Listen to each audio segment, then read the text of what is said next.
everyone, and Happy New Year! And welcome back to twitch.tv/Lirie. But hello everyone, how's it going? Oh, it's so nice to see so many people before the stream's even fully started. But yes, hello! Hello everyone, hello Lumsev, congratulations on the first. Hello Alec, hello Milo, hello Alinte. Hello, da-da-da, Addy, hello, it is Please Be Happy time again. Hello, Maru. Hello, Possum. Thank you so much for the follow and welcome. Happy to have you here. I hope you enjoy your time here. 1010, hello, nice to see you. Thank you for the head pats and confetti right as we start. And start as we mean to go on. I feel like this is the kind of game where there always ends up being so many head pats, like not just for me, but for the other characters as well. Like everyone gets head pats here. It's a full head pat kind of stream. Like I can have one for Juliet here.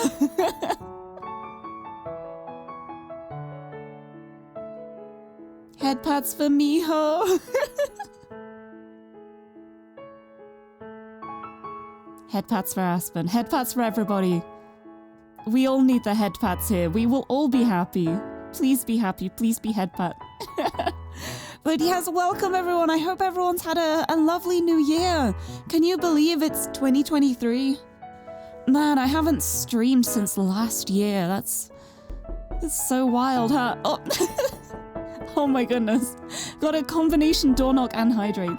Thank you for the door knock. Welcome, Hakire. And thank you for the hydrate too. I will have a sip of my drinks. First monster sip of the year. No, it's not the first monster sip of the year. That is a blatant lie. First one on stream of the year. I cannot tell a falsehood. I have had monster before now. But I'm doing a lot better with not drinking as much monster as I used to, though. I took a bunch of monster with me to when I went to go visit my friends, and I actually only ended up drinking half of what I took. So I'm quite proud of myself for managing to cut down a little bit. It's probably healthy.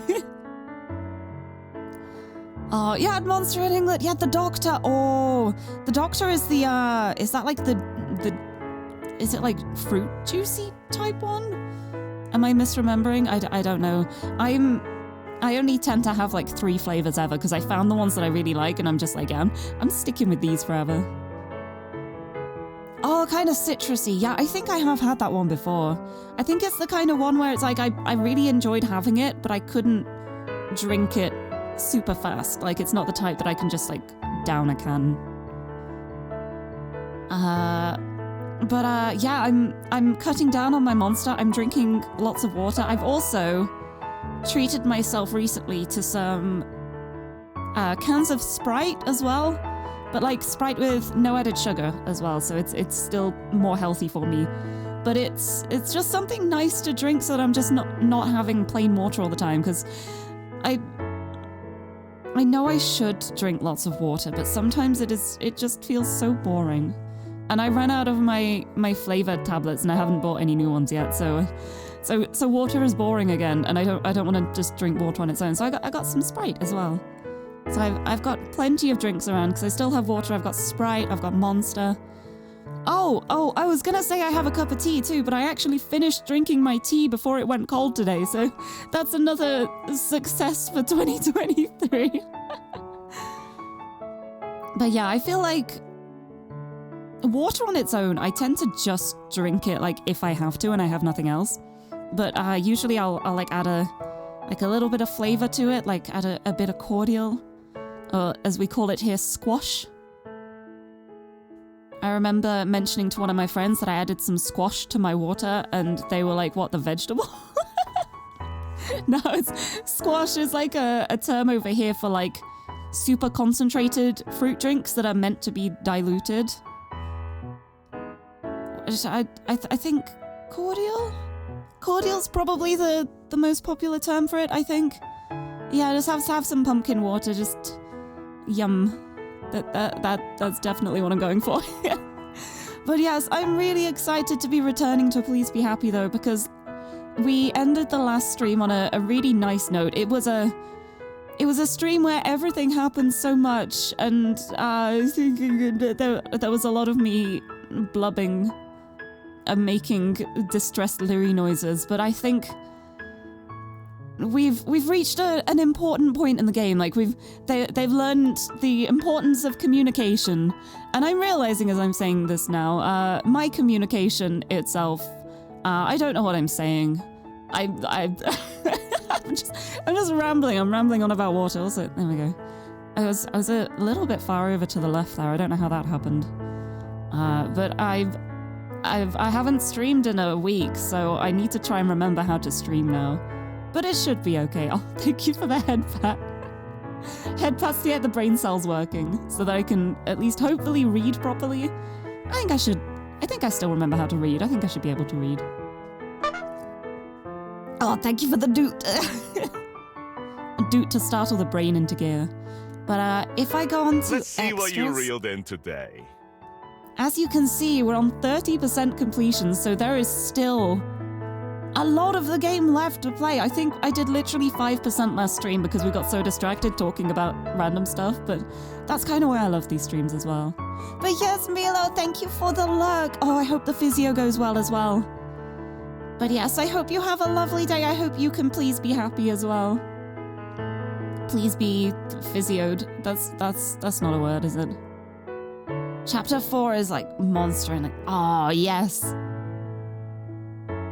Big chunky chapter. I love it.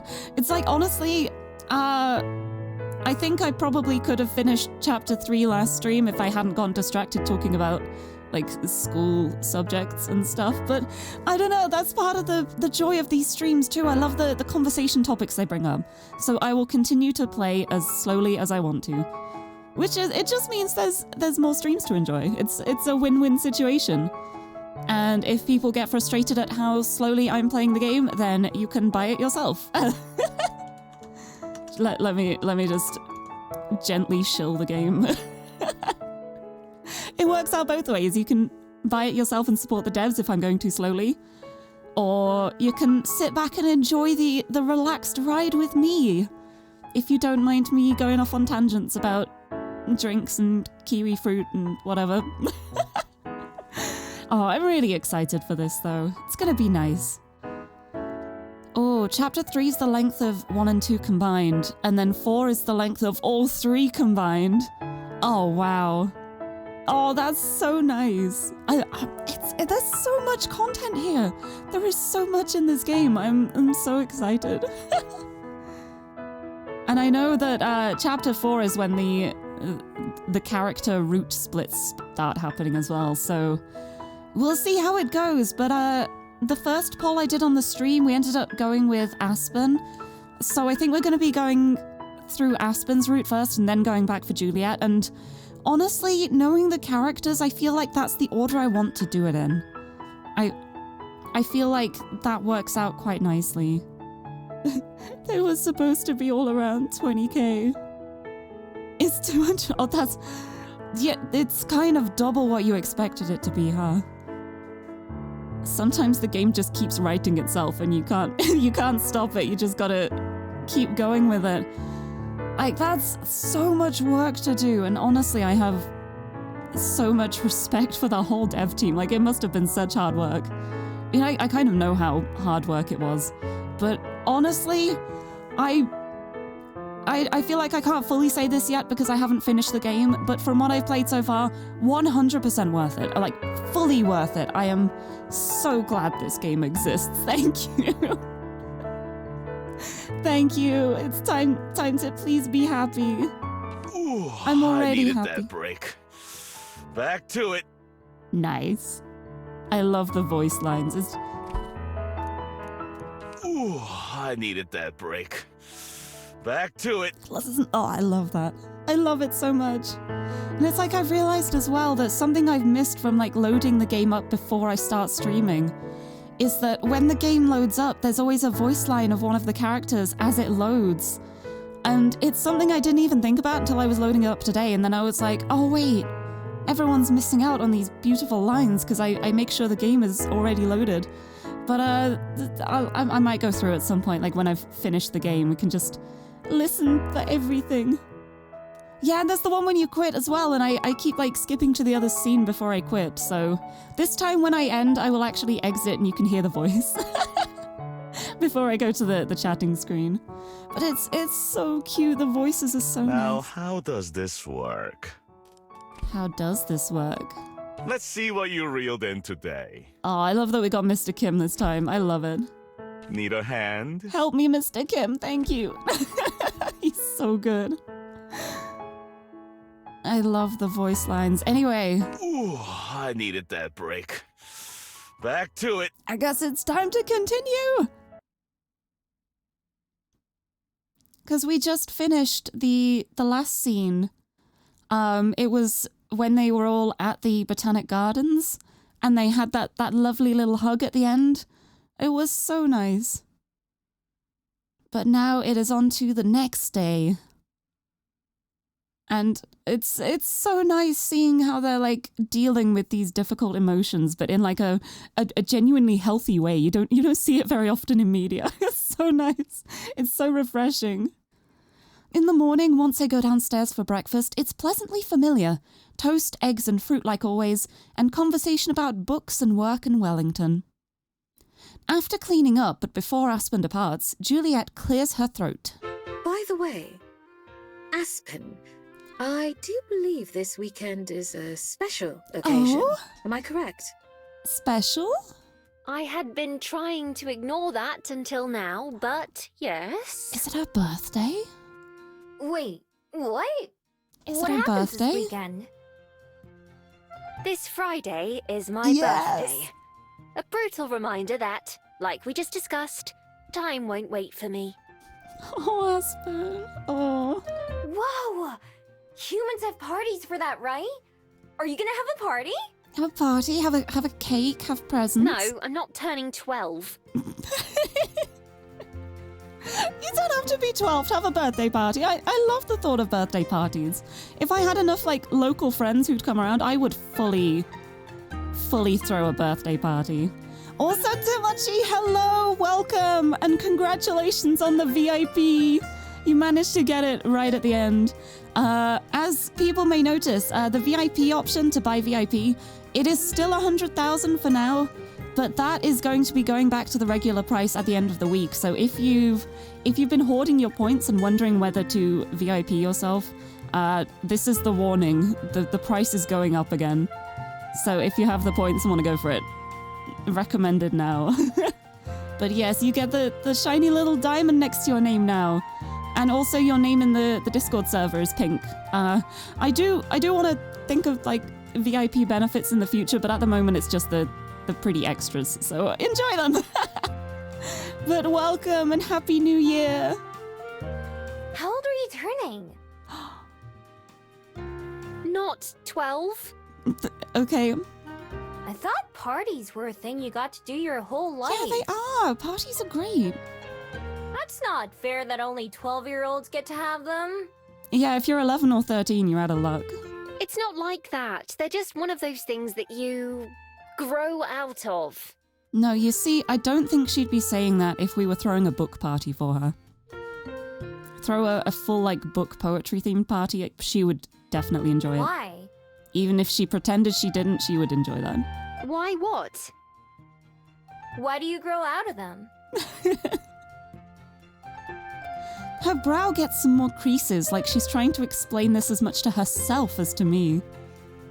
It's just part of being an adult. You get older and older and you reach the real world and then you don't feel like having a party, I suppose. No, I When you're young, it's exciting getting older because there's so much you can't do as a child. Once you're an adult, you realize that what you thought adult life would be like isn't real. that is kind of true. So instead of being excited that there's cake and ice cream, you start worrying about how many calories are in each. No, but see, that's why you have the birthday parties. Because then that's a day where you don't have to worry about that stuff. It's a cheat day and you can, like, diet starts tomorrow. Just... What's a calorie? Oh, mijo. You don't need to worry about it, don't worry. Never mind. Oh. You know, Miho has a point. Aspen is just so world weary, and I just want to hold her hand and tell her it's okay. She does? I do. You're never too old to have fun, as you both went out of your It's way to true. remind me. It's true. 25 can be just as much a reason to celebrate as 5. Is she 25? I suppose you're right. For the record, 24. I'm only turning Okay. 24. Thank you very much. That's nothing then. That's not even mid-20s. That's still early. That's early 20s. It's fine. See, I feel like when I was younger, I always used to be so excited about like growing up and becoming an adult and all the things I'd be able to do. And now I am older and wiser. And oh my goodness, Flying Blue Eyes, thank you for the resub, the tier 2 sub for 9 months. 9 months already. That is so wild. That's 3/4 of a year. Thank you so much. Thank you for the resub and Happy New Year. Happy to see you. Still at a party for your early 20s birthdays? Yeah, honestly, I spent a lot of my birthdays like, I mean, I kind of had like sort of parties, or like I'd invite friends around and we just like have a chill night in together. That still counts as a party, I think. Like a celebration. But yes, Happy New Year! Happy to see you. The first stream of 2023 and I'm already off on tangents. It's great. But I have Monster, I have water, I have my comfy blanket. I have Miho. I have head pats and confetti, and it's really nice to be back. I've got to say, like, it was really, really nice having a break over New Year's, like, to the point where I refused to do anything, like, work adjacent. I just purely had a week off of no work, and it was really, really nice to like, switch off and actually have that break. But it's really hard getting back into work mode now. Like, I've gotten so used to the break that now I'm like, wait, I have to do things again? Because I had such a relaxed New Year. Like, we ended up just like playing video games, playing board games, eating nice food, hanging out. It was a good New Year's. With 3 cats. Which Tiffany was not very pleased with me about when I got back, but she forgave me very quickly. I feel like Tiffany always comes back and smells the other cats, and she like pretends to be in a huff with me until she realizes that I'm not giving her snuggles if she's not close to me, and then she forgives me immediately. Probably helps that I've been friends with these guys for like over a decade now as well, so she recognizes the cat smell. She knows that these cats are a smell that is frequent. I've forgotten how to create sentences. It's okay. She recognizes the smell of these cats, so so it's not as bad. Like, if I came back home smelling of cats that she'd never recognized the smell of before, I think she would be a lot more angry at me. But she knows these ones. She knows when I go away for a while, I will come back smelling like these cats. But then I'll be back. And it's really sweet as well, though, because apparently the whole time I was away, Tiffany did not sleep in my room at all. She would sleep like either in one of the others' rooms or like on her little blanket downstairs. But she did not sleep in my room at all. And then the first night I was back, I woke up and she was there curled up at the end of my bed. She only wants to sleep there if I'm there. It was very cute. She's very cute. Still, Anyway. I'm not the partying type.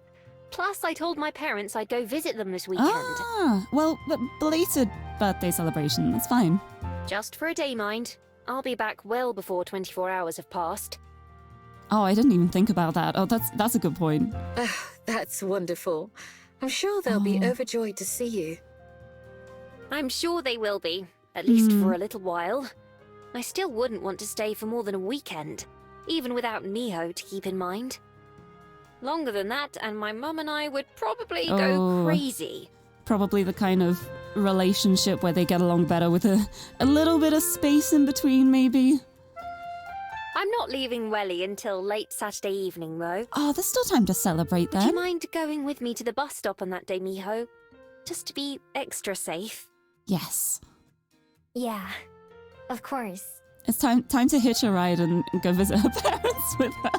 Even without a party? Would you let us treat you to dinner on Friday evening? We can go wherever you like. Oh, you cannot say no to that. You cannot say no to that. That would be nice. Thank you. Yay! Miho meets the in-laws. Yeah, just tag along like, hello. I joined because I don't know why. But she's cute and I'm cute. Free food. Free food! No gifts, though.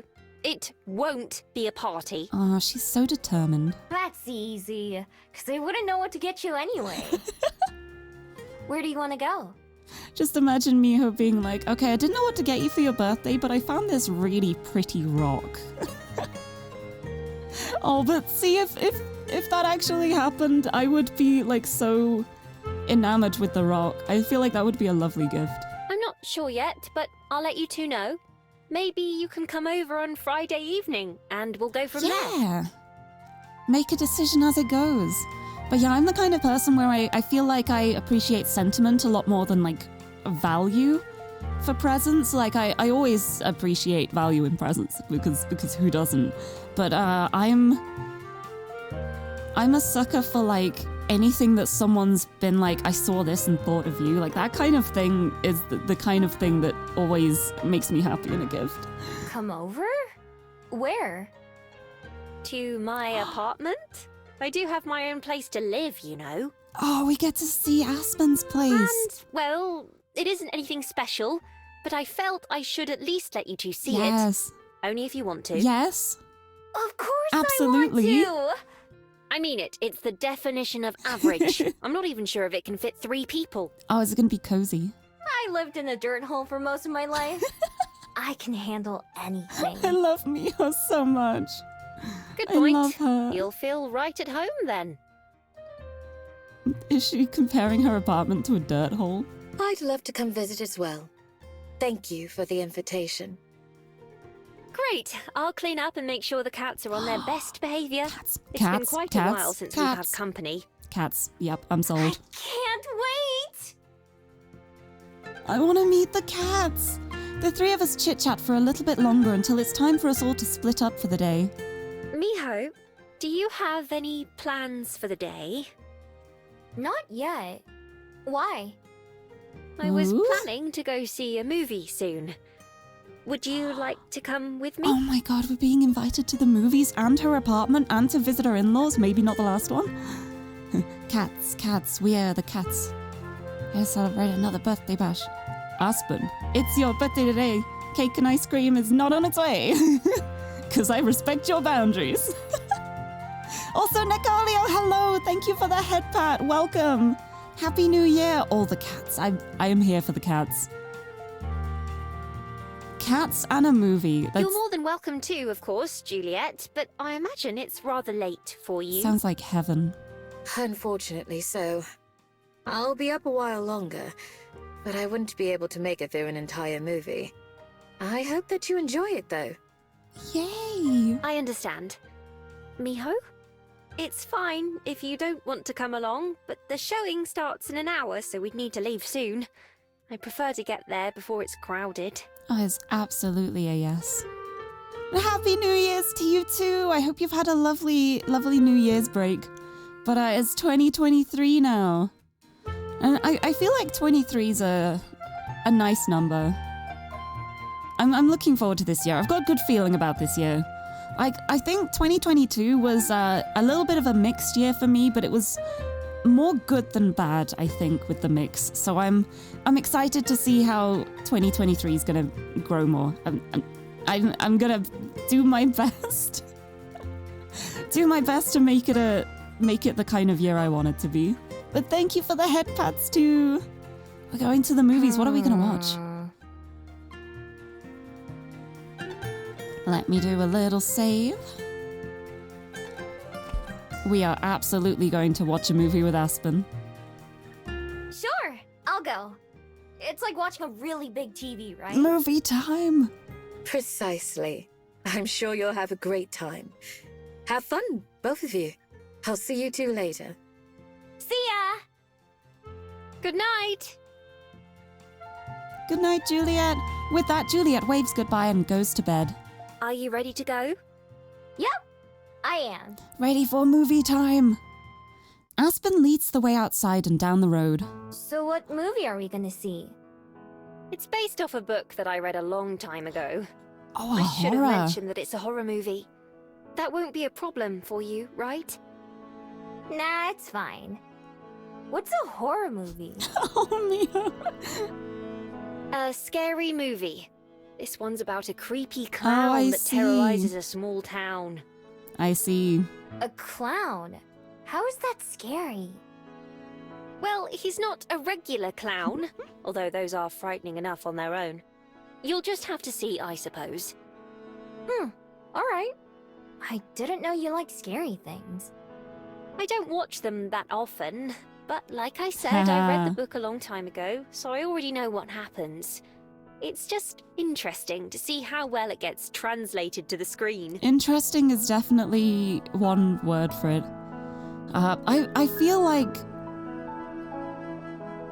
book to film adaptations are such a mixed bag. I feel like I've watched more terrible adaptations than I've watched good ones. It's really difficult. It's really tricky to like take something where you're meant to like imagine it in your mind and then have that as like an actual physical thing on the screen. Like, I feel like every time I've ended up like watching a film where I've read the book beforehand, I'll always be like, okay, that's not how I imagined it in my head, but okay. If it ends up being too much for you, just let me know. Not Aw. everyone has the stomach for these sorts of films. And then there end up being films like Aragon, which just take the book and decide, no, I'm not actually going to pay attention to any of this. I'm still sad about that. Where does Pupa rank in terms of adaptation? Look, masterpiece work of art. Cannot be... I was gonna say cannot be improved. Cannot be made worse, probably. But yeah, it's like whenever I think about like book film adaptations, Aragon is like the one that always comes to my mind because I adored those books so much when I was younger. And then the film came out and it basically took all of the interesting parts of the book and made it into a little time skip and didn't include any of them. And I did not enjoy that film. Okay. It's such a shame because I feel like it would be such a good film if it was actually done in a way that respected the source material, but alas. The movie theatre is on the same street as the Bell House, but a lot further down. It's the one that Juliet showed me before. Back then, I told her that I didn't think I'd be interested in scary movies, but here I am anyway. It's not something I'd go see by myself, though. Whoop. Aspen pays for both of our tickets, saying I can just pay her back later. We go inside through a pair of glass doors like the ones at the museum. Do you want any snacks? Oh, yes, get us some popcorn. Of course! What do they have? Get a big tub of popcorn and have the awkward hand touch moment. Well, traditionally you have popcorn at the movies. They also have candy and other things too. If you'd like, we can share some popcorn. Yes. Sounds good. I've never had popcorn from a machine like that before. Let's change that then. Oh, I love them. I love them. Aspen goes up to the counter and places our order while I wait nearby. A minute later, she approaches me carrying an enormous tub of popcorn. It's at least as big as my head, ears and all. Whoa, that's huge! Considering how much they charge for it, it's only fair. Come on, let's go sit down. Ooh. I follow her down a hallway and through another door where I finally get my first look at a movie screen. Whoa, that's huge too! It makes my TV look like a toy in comparison. In fact, it's probably bigger than my entire room. We go up some stairs and then sit down in one of the back rows near the middle. Aspen holds the bucket of popcorn in her lap and grabs a handful, right as something starts to play on the screen. When Josh wrote me her stealing popcorn at the convenience store, he thought it was like the bags you put in the microwave. Oh yeah, the unpopped kernels that you like heat up and they pop as it goes. That's such a sad thought to think about, the fact that she'd just be like putting these poor unpopped kernels in her mouth. Oh, she would though. She totally would. But no, we have like pre-popped bags of popcorn over here too. It's one of my favorite snacks, actually. I really like sweet popcorn, like just having a bag of sweet popcorn ready and just munching on that. Like I end up doing that. I end up eating popcorn more than crisps recently, I think. Before I'd just like grab a bag of crisps or chips and I'd just munch on them. But popcorn is it's just really nice when you have a bag of it ready and you can just like reach for it and enjoy it. It's a nice snack. But yeah, considering she just put a whole sugar cube in her mouth, she totally would. She'd just be like, well, it's food and it's in a bag, therefore it must be edible. It's a bit crunchy, but... Immediately, my ears are assaulted by blaring music and booming speech, with the sound coming from all around. I instinctively cover my ears at first. Is it supposed to be this Oh, loud? Miho! I have to yell just to make myself heard. Oh no!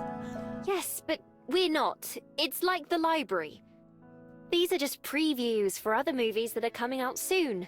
But once the real thing starts, we're not supposed to talk. At least she's learning this now and not in the middle of the actual film, like screaming while the film's happening. Although, it's not like there are many other people around that we'd be disturbing. She's right, we're the only people in the theatre right now. This must be why she wanted to see the movie this early in the day. Oh, there's nothing like going to the cinema and having like nobody else in the room there. Like your own little private screening. Eventually I get used to the volume level. I grab a handful of popcorn from the bucket to munch on, and I'm surprised by how tasty it is. Only people in the theatre let the hand-holding commence. Yeah, I think like the last time I went to the cinema, it was like 2 o'clock in the afternoon, I think. It was like a really early showing, and there was like basically nobody in there. It was like me and my family and maybe a couple other groups of people, but it was so quiet and it was so nice. And we got to get like prime pick of seats to sit at. Whoa! This? I slap my other hand over my mouth to shut myself up, which makes Aspen laugh. She leans over to whisper. It's fine. We won't bother anyone. Aww. It's just good to know for the next time you see a movie. Oh, Good practice. Okay. This is really good. We sit through a few minutes worth of previews before our movie finally begins. Aspen and I, mostly me if I'm being honest, are almost halfway through the popcorn already. Oh, that's like my brother. If we let my brother hold the popcorn tub when we're at the cinema, then half of it will be gone before the film starts. The movie gets right into the action. Within the first couple minutes, the clown Aspen mentioned is already causing chaos. I thought clowns were supposed to be funny, but apparently this one didn't get the memo. I'm not bored, but I'm not exactly scared either. At one point, there's a loud bang as the evil clown jumps out of the darkness. Beside me, Aspen jumps in her seat, almost spilling the popcorn on the floor. Embarrassed, she wraps her arms tighter around it so it doesn't happen again. Oh, that's cute. Yeah, I think they're watching it. Because she also mentioned that she's read the novel beforehand as well, so it's like, yeah, that checks out. I've never actually seen the movie. I've read the books. I've got quite a few Stephen King books, but I've never actually watched the film. I never got around to it. Also, Kanan, hello, happy New Year, nice to see you. How's it going? How are you doing? I hope you've had a lovely New Year so far. Welcome to Scary Cinema Times with cute girls and popcorn. The movie lasts a lot longer than I expected. By the time we leave, it's almost lunchtime, although I'm too full of popcorn to be hungry. Stepping out and into the sunlight, I notice Aspen's face is pale, and she wipes her hands on her blouse. Oh, she's scared. Give her a hug, it's okay. So, how did you like it? It was alright. I don't think I was ever very scared, though. Honestly, it's considering the amount of stuff that Miho has been through in her life, it probably makes sense that a film wouldn't scare her too much. I mean, she's been through a lot. She's experienced a lot. I'm not really that surprised that she wouldn't find a movie scary. That's good. I thought I would be okay since I knew what was going to happen, but It startled me a few times. Yeah, I noticed. No. At one point, she was even covering her eyes. Well, there's a reason I don't watch those types of movies very often. I'm glad you had a nice time, though. Oh, I love them so much. Yeah, thanks for inviting me. Maybe next time we can see something that's easier to watch. Yeah, like a romance. I mean, what? Also, Luca Pin, hello! Good morning! Welcome, welcome! Happy New Year! Welcome to my first stream of 2023. I can't believe it's a whole new year already. I haven't played this game since last year. But welcome! Glad you could make it. Welcome back to Happy Times. We just went to see it at the cinema, and Aspen got scared. But we had a cinema date, and we're also going to visit her apartment later in the week as well, so going well. Aspen's probably the type that wants to watch all the award-winning stuff but actually just enjoys rom-coms. Honestly, I could totally see that. I could see her like going to the cinema to watch a film that she might not even like that much, just so she can then say to people like, oh yeah, I've seen that, it wasn't that great. Which is better than saying that about films you haven't seen. But I could totally just see her just watching everything just so she could be like, I didn't like that one. Finally, Aspen manages a smile. Yes, I'd like that. Yeah, a nice film. Oh, all right choices. Save, save, save. Oh, no, I don't want to overwrite that one. This one. Right, where should we go? What should we do? I'm kind of tempted to just keep going to the cafe with every single like free time thing, just to see what it's like. But yes, things are going considerably better than last time. I think last time was a necessary tragedy to happen. Like it may have been dark and sad, but it needed to happen to get like the lightness at the other side. Just every time, like, I wonder if I can just peek her at the cafe, maybe. She might be there. But yes, thank you for the head pats too. I'm going to go to the cafe. I'm just going to pick cafe every time it's available. I did the thing where I didn't know what I wanted to order, so I absentmindedly ordered something I didn't actually want. Now I'm sitting here with a black coffee that's way more than I bargained for. I mean, it's good quality coffee, it's just... Oh wait, duh! I can get myself sugar and creamer from the little counter with the napkins and stirrers. I just get sweet drinks so often I forget those are there. Let's see. How much sugar and cream is the right amount? 1 each? Bleh, it's still so bitter. Let's try 1 more. Nope, not enough. Let's put 5 more. This is just gonna be a cup of sugar, isn't it? While I'm here, I may as well keep some sugars and creams in my pocket since they're free. Oh, Mio. I think I catch an employee staring at me. She's probably thinking about what a good idea this is. My coffee is so yummy now. I'm a genius. That's probably just a cup of creamer with a little bit of coffee added. Creamer and sugar. It would, honestly, like, knowing Miho, I wouldn't put it past her to literally tip the coffee out and just fill it with creamer and sugar. Also, Gomu, hello, nice to see you. Yes, free sugar. Might as well take advantage of it, right? But hello, Happy New Year, welcome. Yeah, coffee-flavored creamer. Just have, like, a cup full of sugar. Just, like, pour it down and just consume sugar. She is so smart. Right, let's go to the cafe again. If there aren't any characters available, like, I know there's sometimes, like, the character side stories, but if there aren't any characters available, I'm just going to the cafe every time. I'm feeling a little lethargic, so maybe I'll have a warm tea and a long, peaceful sit. I can always count on Bell House for its cozy atmosphere, after all. I buy my drink, find my favourite seat, and settle down.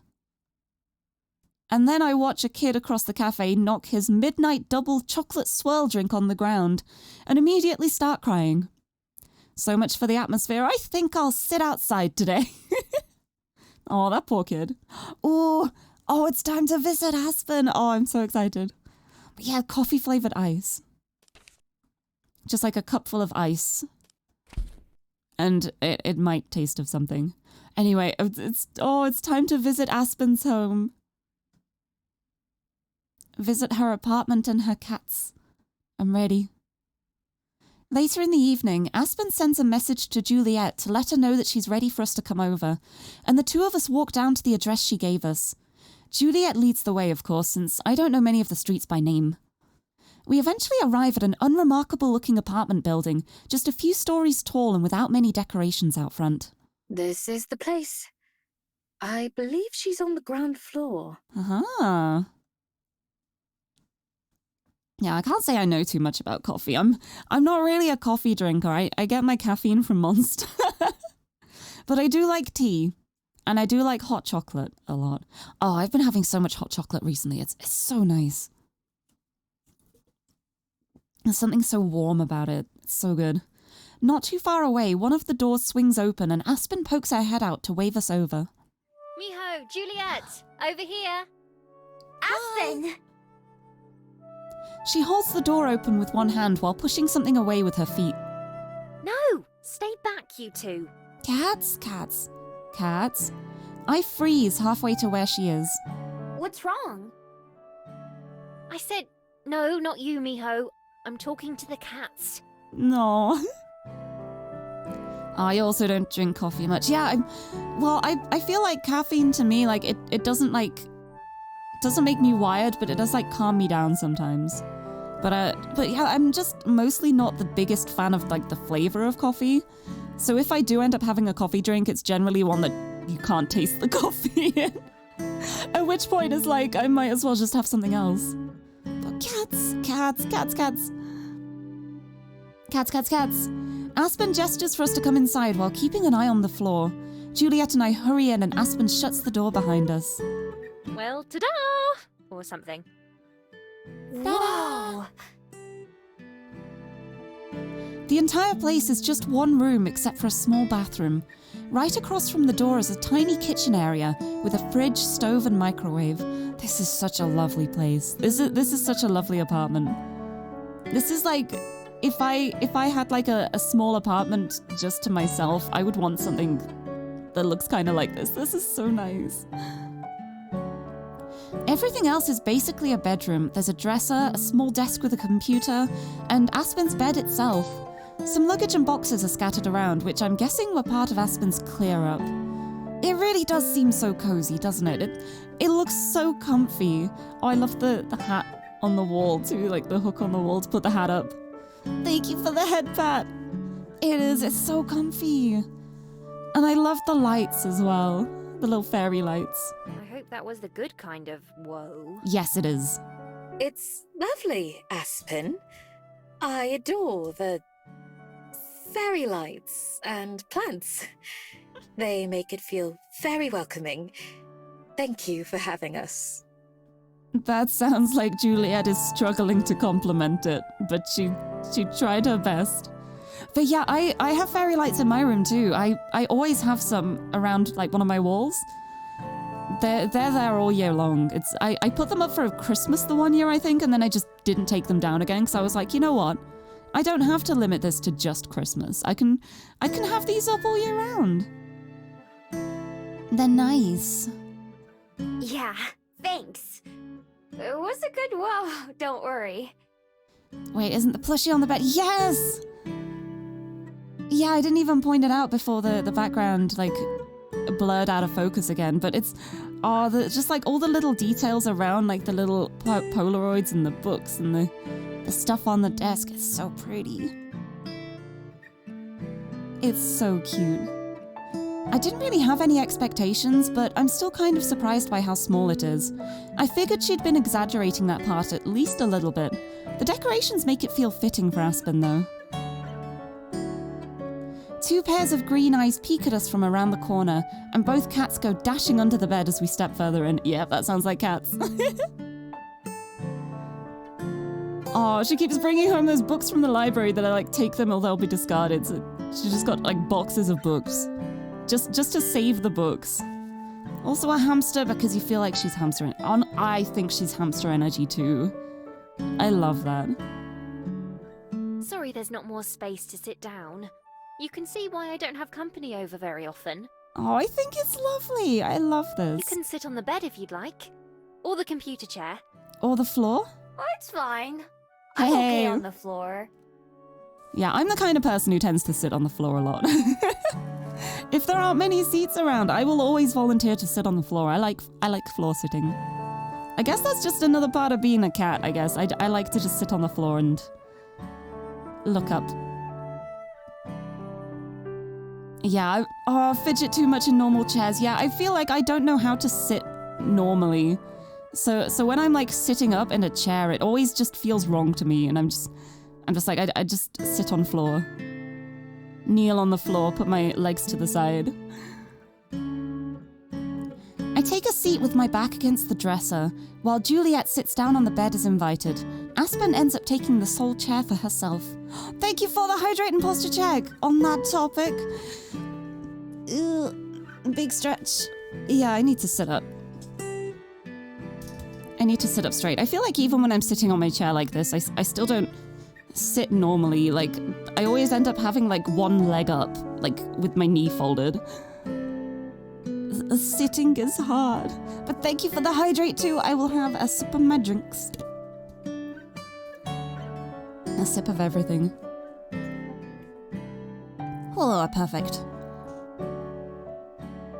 Almost as soon as I sit down, I spring back up, remembering the occasion. Oh, yeah. Happy birthday. No! Yes, happy birthday, Aspen. Here's to another wonderful year. Thank you. This year has been pretty good, I must say. Narrowing my eyes, I inspect Aspen, who notices and frowns at me. Can I help you? Ooh. Oh, I gotta switch to mobile. Yes, that is a good idea, because I know it's late for you. Thank you for being here, though. But yes, hopefully it is a comfy stream while you rest before you go to sleep. You don't look any older. It's her birthday. I'm glad to hear that. It doesn't just happen overnight on your birthday, though. Not that you would be aware of that, I suppose. Wouldn't that be so weird if you just didn't age for a year and then suddenly on your birthday it was just like, boom, suddenly there's more wrinkles and your eyes have bags under them or something. Oh, head pats for Aspen. Yes, thank you. Thank you for the head pats for Aspen. Yeah, she deserves the birthday head pats. Thank you. Yeah, I feel like that's always played for a joke in sitcoms, yeah. Just like suddenly you are way older than you were before. Honestly, I feel like I'm very lucky as well because I've always looked pretty young for my age, which used to be the worst thing in the world when I like just turned 18 and I wanted to actually buy alcohol in the shops. I would get ID'd every single time without fail because I'd be like, well, you look really young. I even got ID'd for buying Monster once. That was like the weirdest thing to me because apparently there's like a rule in the supermarkets where you have to be 16 to buy caffeine or like super caffeinated drinks like Monster and stuff. And I got ID'd for that and I was like in my 20s. Being ID'd for something I had to be 16 for. I felt so offended at the time, but now that I have gotten a little bit older, I'm just like, you know what? I'm happy with this. This is all right now. Yeah, you have baby face, but you also take care of your skin to keep looking like that. Yes. Yeah, honestly, I'm not really very good at looking after my skin, to be honest. I've just been really, really lucky as I've grown up. Like, I've never really had any problems with my skin, but I also don't really wear much makeup either. I've never worn much makeup, and I think that probably helps because like my skin isn't being like covered by makeup all the time. I don't know exactly how it works, but it's nice at least. It's nice to have a fresh face. Anyway, enough about that. Splash it with water. Are you too hungry? We've already done everything there is to do here, I believe. Okay. Now you understand why I never have people over. No, but I want to meet the cats. I know they're hiding, but I want to meet the cats. It's fine. I don't mind just sitting around. But yeah, I'm always ready to eat. Oh, yes. Have you decided where you want to go? I think so. There's a seafood restaurant that isn't too far away that I enjoy, but don't go to very often. Does that work for both of you? Seafood? Great, that's perfect for Miho. She seafood, she eat it. Also, Lyra, hello, Happy New Year! Happy to see you. How's it going? Welcome to Gal Pals Go Out for a Meal for Aspen's birthday. But welcome, welcome. I hope you're doing I'm well. okay with anything. I just like food. Indeed. It's your birthday. Oh, so I love Miho. We'll have whatever you want. All right. Let's get going then. Seafood for Aspen. The restaurant is a bit of a walk from Aspen's apartment, but it's a nice day, so I don't mind. We end up at a pier not too far from the museum I visited. It's not a very big place, but it's bigger than the Bell House. Half of it juts out over the ocean itself. I love this. This is so pretty. I love the paneling of the wood there. It's the kind of place I would love to go visit. Although, honestly, like, by the look of the location, I'd love to visit it. From the food they serve, I feel like I would probably struggle because I don't really eat much seafood.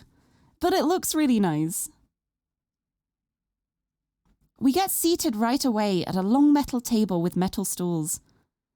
Yeah, almost forgot. Happy New Year! Yes!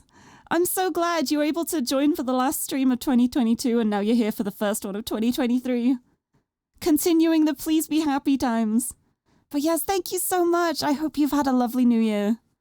Yeah, this is the background I helped with. I recognize the tables.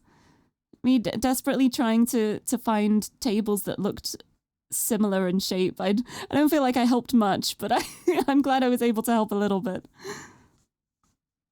We get seated right away at a long table with metal stools. It sure smells fishy. I would hope it does. Oh, you're so welcome. I'm glad I was able to help. It's supposed to. That means it's fresh. The smell of fish. Our waiter brings 3 menus, setting one in front of each of us, and promises to come take our order soon. Aspen and Juliet both pick up their menus and start to flip through, so I do the same. Oh, do they have pictures? Let me know if you need help reading anything, Miho. Oh, it is time for her training to pay off. Thanks. Fortunately, there are plenty of pictures. Okay, thank goodness. The Bell House could learn a thing or two from here. I'm even able to read some of the words, like fish and corn, but there are others that I don't recognize at all. What do you usually get here, Aspen? Well, they're most well known for their crab, although it's very messy. And expensive, so I've never had it. Crab? Crab? Well, I mean, if Juliet's paying, maybe it's time for you to try the crab. But yes, Addie's actually the director for this game. She did so much work on this, and I also helped out as much as I could from time to time. But yes, Addie Rosa is the director for this game, and also my model artist. She is the reason why I look so cool. And she did so much work on this game. Like, I know how hard she worked for it, so I'm so excited to be playing it and for it to be this amazing. It's so good. But yes, I helped with a little bit of coding for some of the scenes, and I also helped with like making like a basic 3D model plan-ish type thing for the background. I'm not sure what it was, but I think it helped a bit, so I'm happy. I'm glad I could help. But yeah, I think it's time for Aspen to be trying this crab. I usually get the clam chowder or fish and chips if I want to hate myself later. Like fish and chips, like, oh, the calories. Oh. What's chowder? It's a good question. Also, Ube, hello, nice to see you, welcome. Oh my goodness! Cassie, hello, thank you for the raid, welcome. Welcome, welcome, let me give you a shout out. Oh, you were playing Hearthstone? Oh, I hope that went well. But welcome and hello, Happy New Year. Welcome, welcome. It's my first stream of the year and it's already really comfy. It's really nice. But how's it going? Thank you so much for the raid. I hope you did really well in the Hearthstone. Oh. I am silent for now. But Happy New Year to you too, babe. Nice to see you. It's nice to be back to streaming. It was nice taking a break over New Year's, but honestly, I miss streaming. It's good to be back. It's nice to be here. But yes, thank you so much for the raid, Cassie. And for anyone who's new from the raid, hello! I'm Lirie, I'm a pink-haired cat girl from the UK, and I love puzzle games, and also comfy games. And this is definitely in the comfy category. This game is so sweet and heartwarming and lovely, and I love it so much so far. It's so good. But yes, thank you for the raid. I will wait for there. Oh, you can hear me now, I hope. But thank you so much for the raid. I'm doing really well, thank you. It's really nice to be back streaming. It's my first stream of 2023.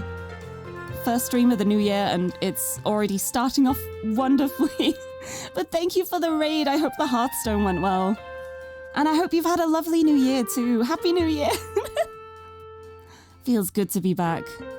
Playing comfy games with cute girls. It's a good time. Like I'm all comfy, I got my glasses on, I got my comfy blanket. They're gonna eat clam chowder, I think. Been an interesting new year. Oh, I hope that's more of a good interesting than a bad one, but either way, I hope things go well. I hope it ends up being a wonderful year for everybody. I'm manifesting it. Make 2023 a better year than 2022 was. But thank you so much for raiding me as well. I know it's super late for you, so please don't feel like obligated to stay if you're really tired after the stream. Like, please don't feel like you have to, but if you do want to stay, you're welcome. Welcome to enjoy the comfy times. Oh, you picked up a friend from the airport and she's moving in with your partner's partner and her wife. So you woke up and rushed to the airport. Ooh. Was that like actually on New Year? Like New Year's Day? I can't imagine traveling on New Year's Day. Oh no, you woke up. Oh, still awake. Oh, nice. Oh, today. I see. Okay, well, if you're still wide awake, then you are welcome to join for the cute girl comfy times. But oh, midnight on New Year's, your wardrobe collapsed? Oh no. Oh, that's kind of terrifying. Did you like, was it like, did something break or did it just decide it wanted to come apart? Yeah, cute girls are always good. I love this game so much that all of the characters in this are just so lovely. They just fill my heart. But yes, we're currently off enjoying a birthday meal for Aspen over here because it's her birthday. And she didn't want to have a party, but we're making her eat nice food instead. So we're at a seafood restaurant. Oh, you have a crush on a new cute girl. The partner you live with is also crushing on her. Oh, time to find out if she's poly or not, I guess. Oh, I hope things turn out well for you though, and I hope the rest of the start of the year is a little bit less hectic than having to rush to the airport. Oh, nice. Yeah, it was a cheap one with metal rods and plastic, and the metal actually buckled and fell over. Oh, no. Oh, hopefully you can get a decent new wardrobe. Yeah, hopefully it didn't make too much of a mess. But that's terrifying. I feel like I'm quite lucky. My wardrobe is incredibly solid. I have a very, very solid wardrobe. If this thing fell apart, I would question how it happened because it is so solid. But I kind of don't like it though because I have such a big wardrobe and it is so imposing, it just kind of takes over my room. I would much rather have a smaller one, but it's very big. But yes, oh, sounds like fun at least. Oh, no damage, just need to get some wood and build one. Yeah, that's a good plan. If you're able to, that's definitely probably a more useful way of doing it too, because you can make sure it's like built to your specifications if you're doing it yourself. Like you know what you need and you can make that. I wouldn't even know where to start. I do want to see about getting a smaller wardrobe though. My big bulky wardrobe is right in the middle of everything.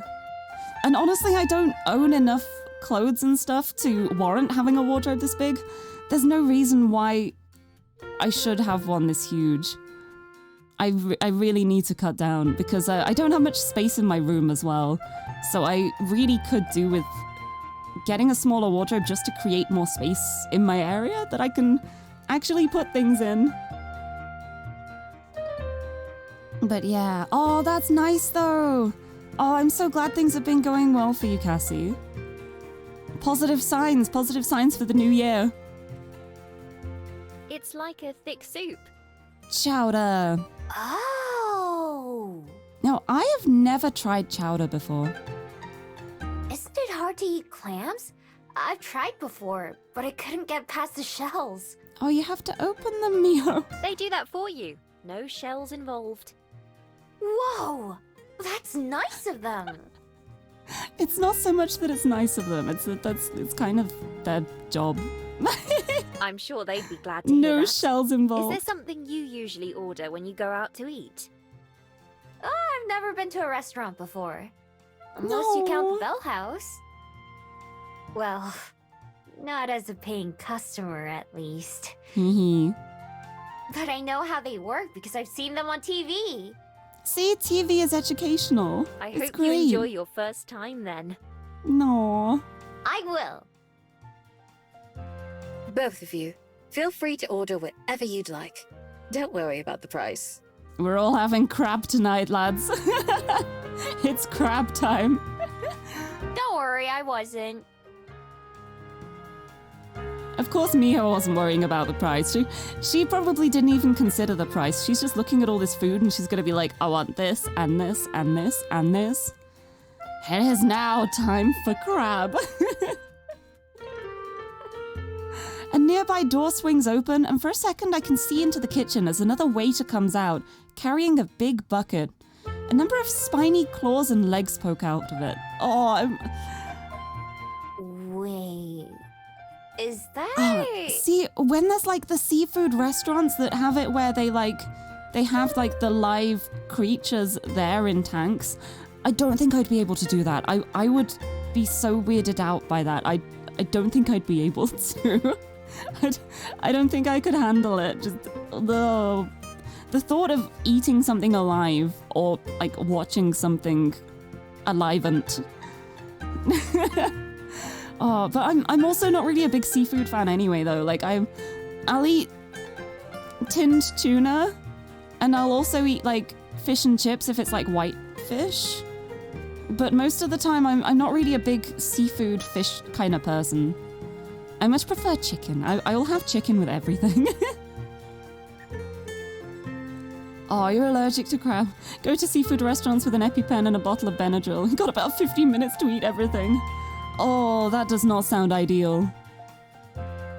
Yeah, that's like going to the steakhouse and picking the cow. I would feel so guilty.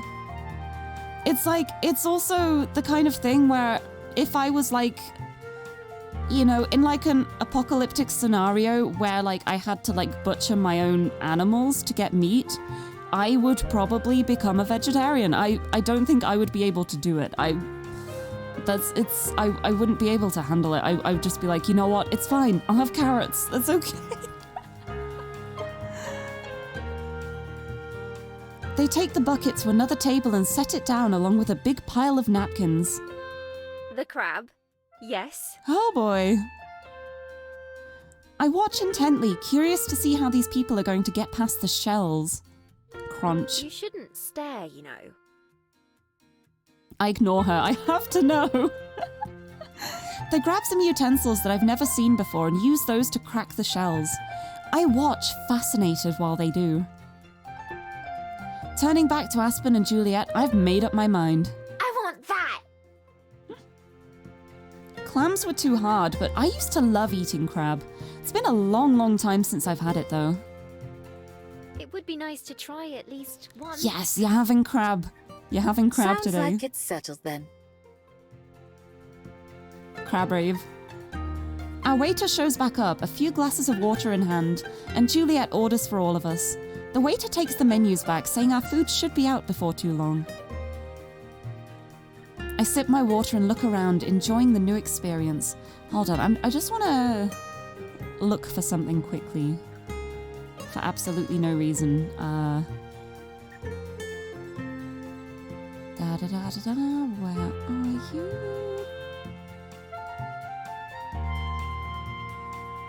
No, where are you? Here we go. Will this work? Yes, it worked. There we go. It's crab time now. It worked. I have a Patrick Swayze on my head now. Except we're not allowed to eat this crab because he's family. Thank you for the head pat. It is crab time. Crab time. Crab time, crab time. I sip my water and look around, enjoying the new experience.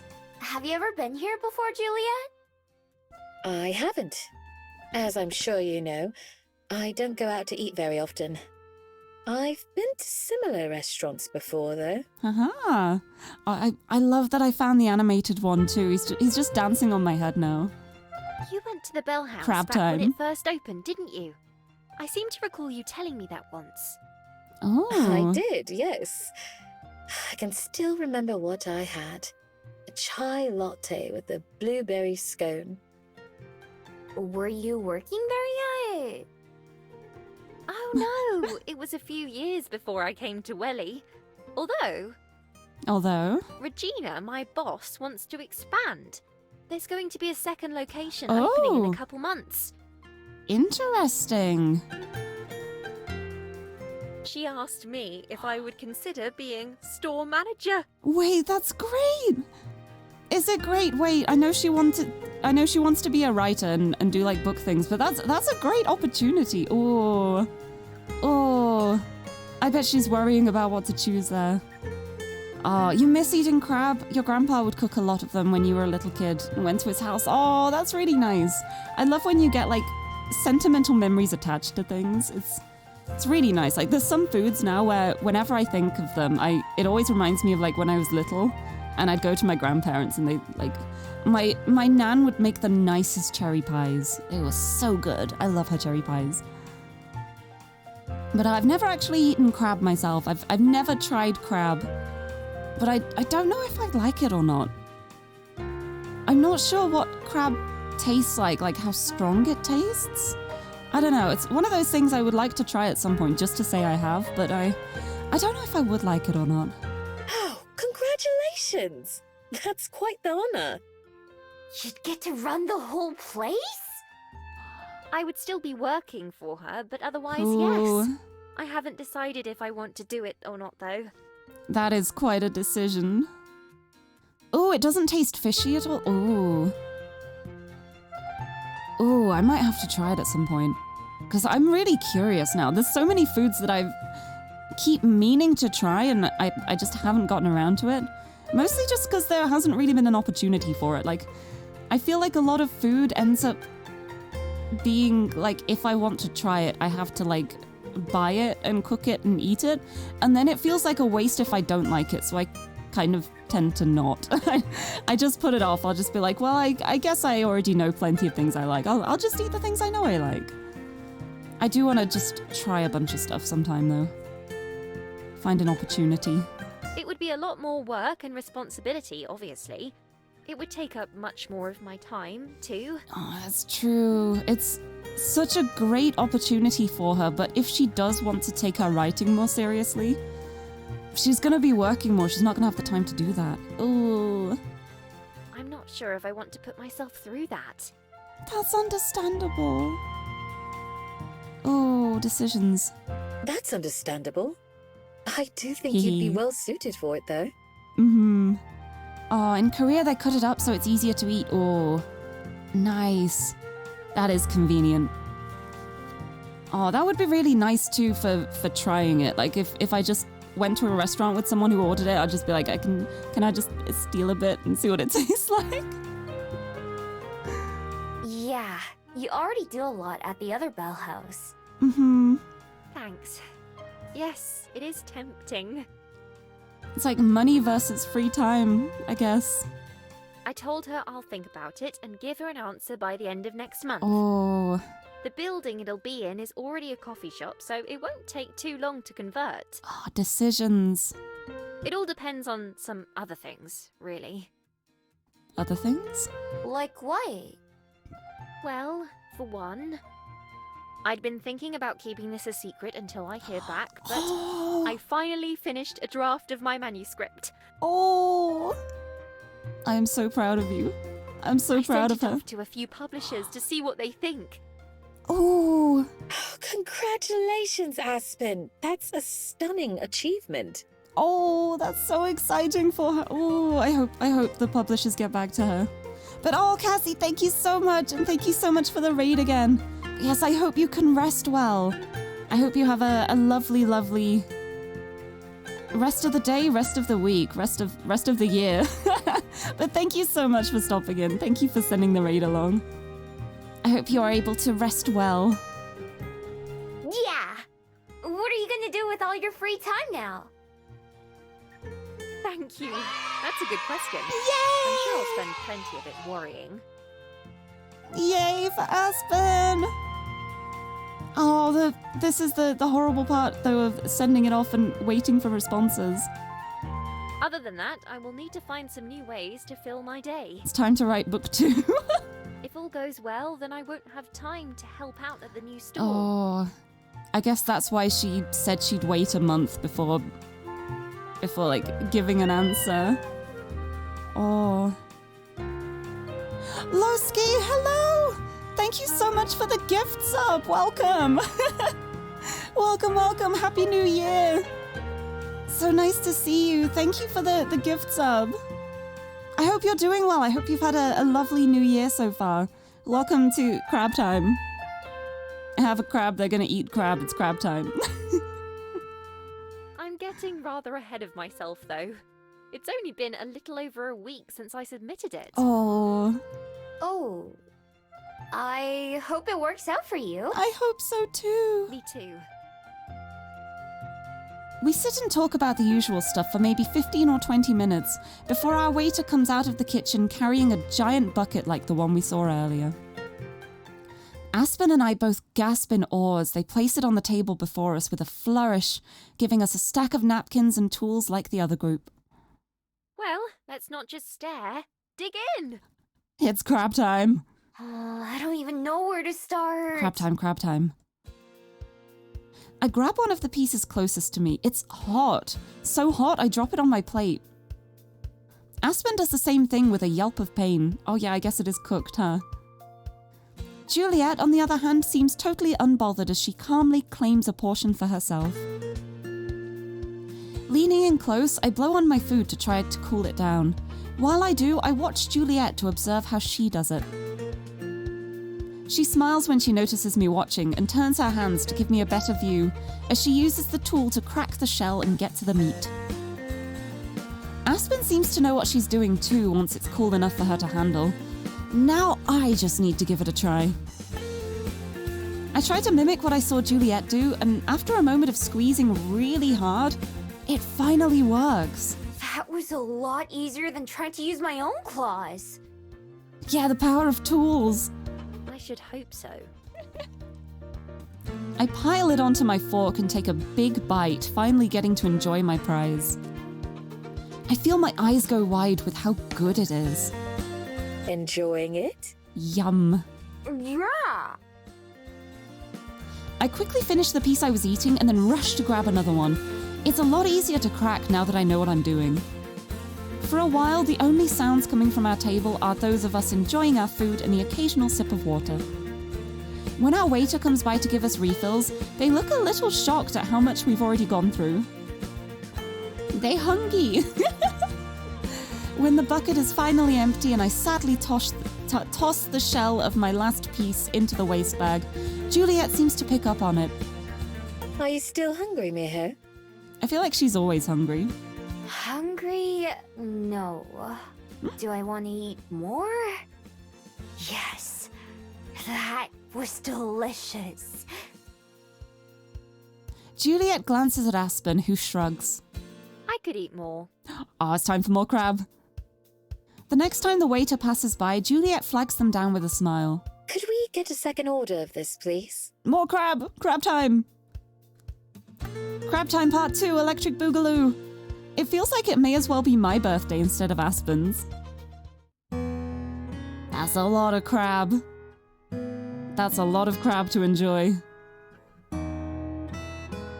I forget which one it was, but one of the Miho talks with food in her mouth scenes, Dot took a bite of a real-life sandwich to record it. That's genius, though. Yeah, just like, need to record something with your mouth full? Just fill your mouth.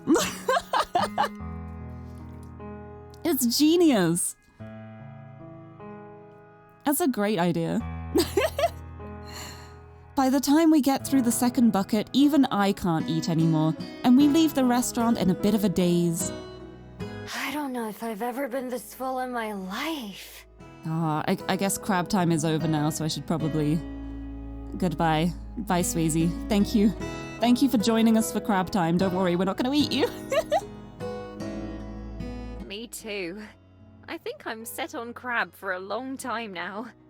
Thanks for dinner though, Juliet. It was wonderful. Of course. It was my pleasure. I hope you've had a nice birthday. No. Honestly, hearing them talk about it makes me want it. I certainly have. Now, if I can make it back home, I'll call it a success.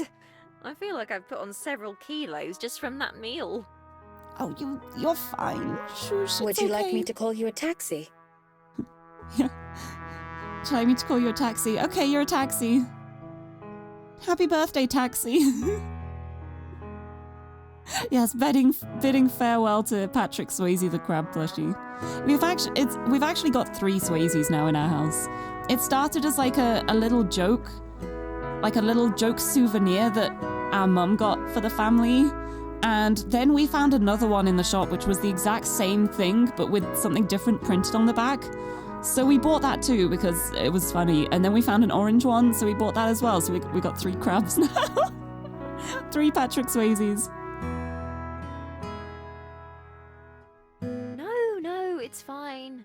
Walking some of this off will be good for me. I still have to pack and get ready for tomorrow. Yeah, because it's like one of them has Wales printed on the back of it.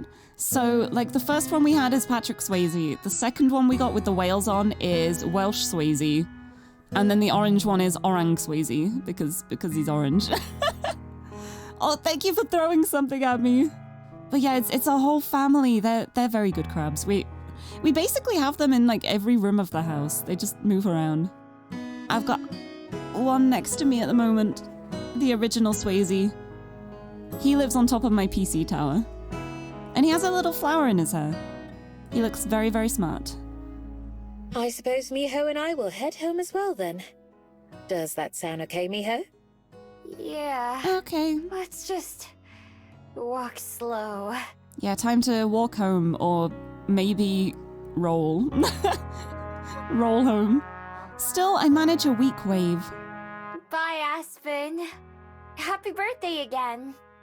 Thank you again. Good night to you both. No. I'll see you 2 tomorrow. Happy Bappy. Aspen trudges off, but Juliet somehow seems unfazed. Shall we be off? Taking a deep breath, I steel myself for the long walk home. Yeah. Let's go.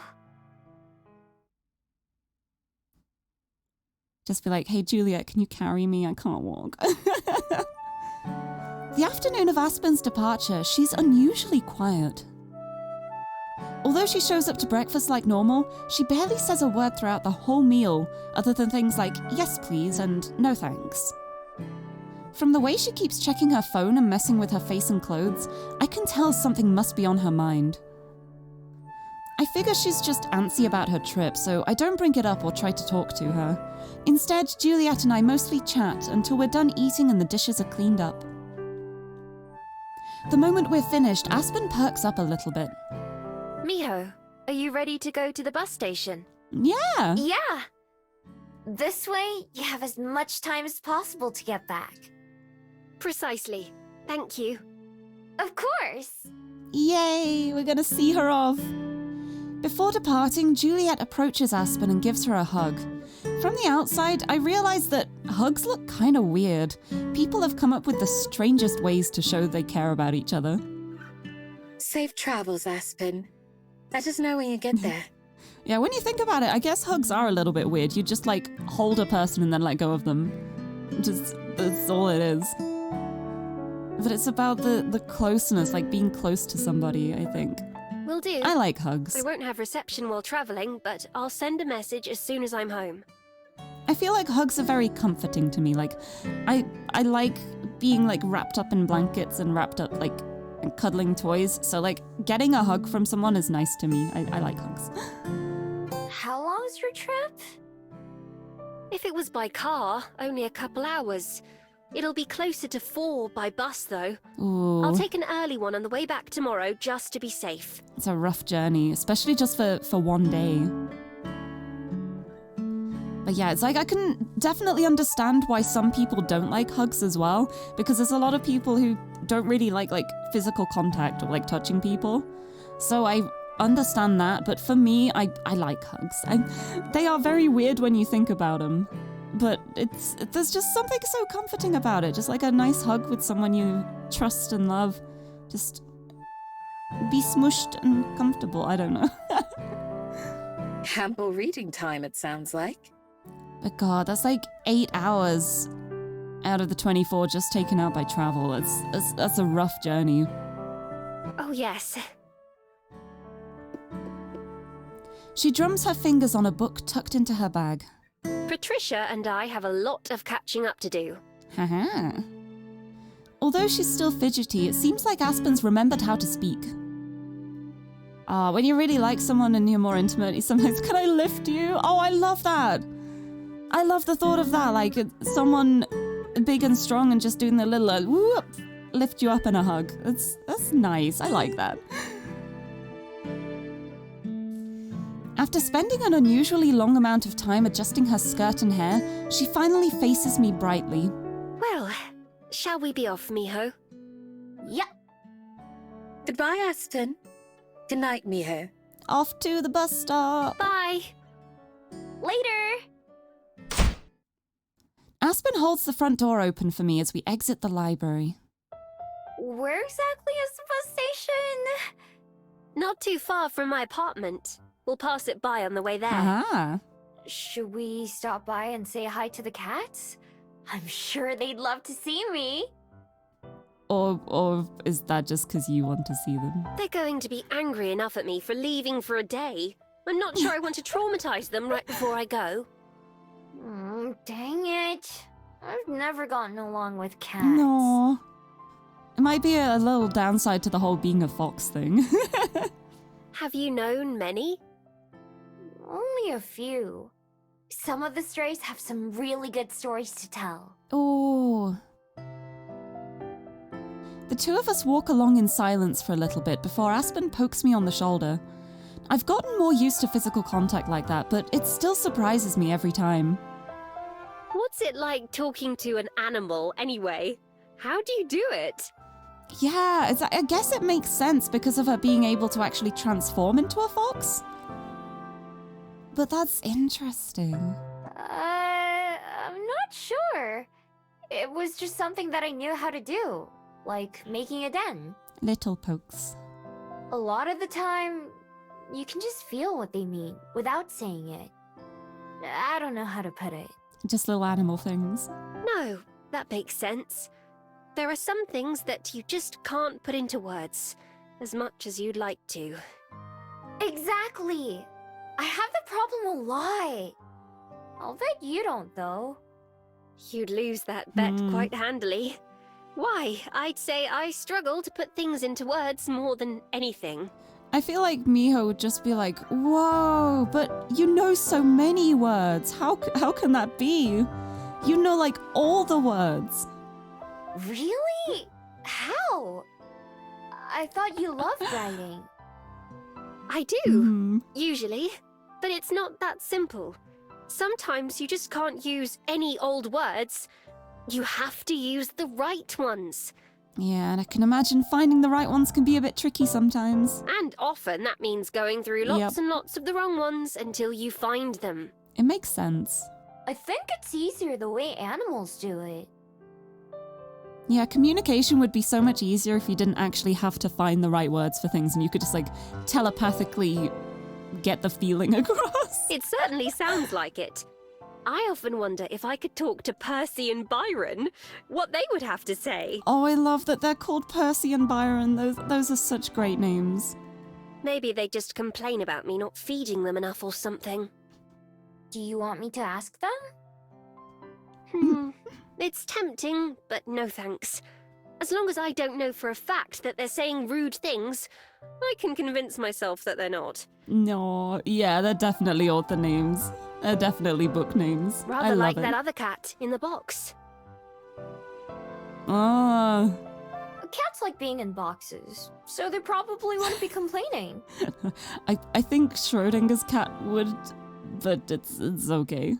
But yeah, I guess it's the more like if you don't know the result, then you don't have to worry about getting a negative result. It's just like blissful ignorance. Just like don't open the box, then you can just pretend that the cat is still alive. It's just the blissful ignorance sometimes. Not quite what I meant, but I'll take it. For a bit, Aspen hums quietly to herself while we walk. I don't know if she knows that I can hear her. Yeah, it's so impressive when you find someone with a great vocabulary. They find the exact words to convey the exact message they want. Yeah, that is so impressive. It's the kind of thing where, honestly, I feel like I have a pretty great vocabulary, but I am terrible at actually coming up with the words I want to use, like in time to actually use them. Like, I will think of the perfect way to say something I'm trying to express, but it will be like half an hour after the conversation's happened, and then I'm like, well, I got there eventually, but it's okay.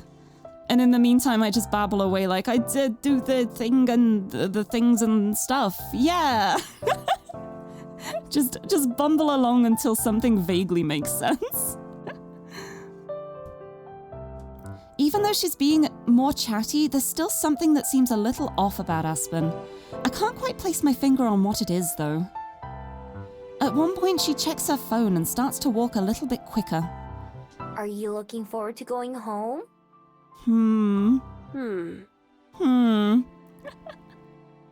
If she has to think about it, that kind of answers my question. I am, yes. But like I said, I prefer to only do so for a day or two at a time. 'Cause of your parents? A little. They're not really that bad, though. Mum's a worrywart and Dad isn't, so Mum feels like she needs to worry enough for both of them. Ah, I guess the kind of coddling that's alright once in a while for a little amount of time, but I feel like that kind of worry could be a little bit stifling if it's happening constantly. Remember when you discovered a movie reviewer in your country who would use the right words that even though you understood 85% of what they said, you could picture perfectly the image? That's so cool. It's always so interesting. Like, especially the way that words can create a picture in people's minds. I really love, like, the thought of just writing something down and being able to create an image with it. It's so interesting. Writing is so interesting. It's the kind of stuff I'm terrible at. If I ever wanted to write something, I feel like it would take me so long to actually do it. It's not too bad over the phone, but when I'm there, Mum always tries to convince me to stay and move back. Oh, and then it's really hard saying no, huh? So I tell them they should move out here instead. And Mum goes into why they can't, and it's just tiresome. No. Sounds like she cares about you a lot. Oh. She does. And I love her too, don't get me wrong. It's more the town than them. Or rather, the lack thereof. Oh, do they live like right out in the countryside? What do you mean? They live in the middle Yep. of nowhere. Mum loves it out in the countryside and says she can't live without her backyard view and Ah. half a kilometre from the nearest neighbours. I, on the other hand, can't live without bookstores and coffee shops and high-speed internet. Understandable. Me too.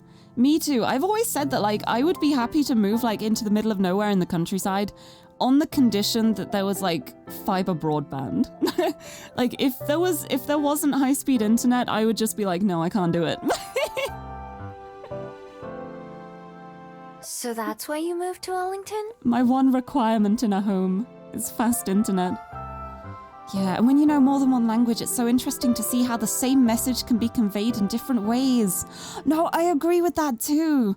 And I always find it so interesting as well when, like, specific languages have specific words for things that maybe don't have a direct translation in other languages. I always find that kind of thing so interesting. Because it's the kind of thing where sometimes you look at it and you're like, oh wait, it makes perfect sense for that thing to have a term. Why is there not a word for that in English? It's always so interesting to me. That's why I moved to Wellington. It seemed like a necessity to make it as an author. Aww. I try to put together the things she's been telling me into one big picture. Can you only find the right words here? No.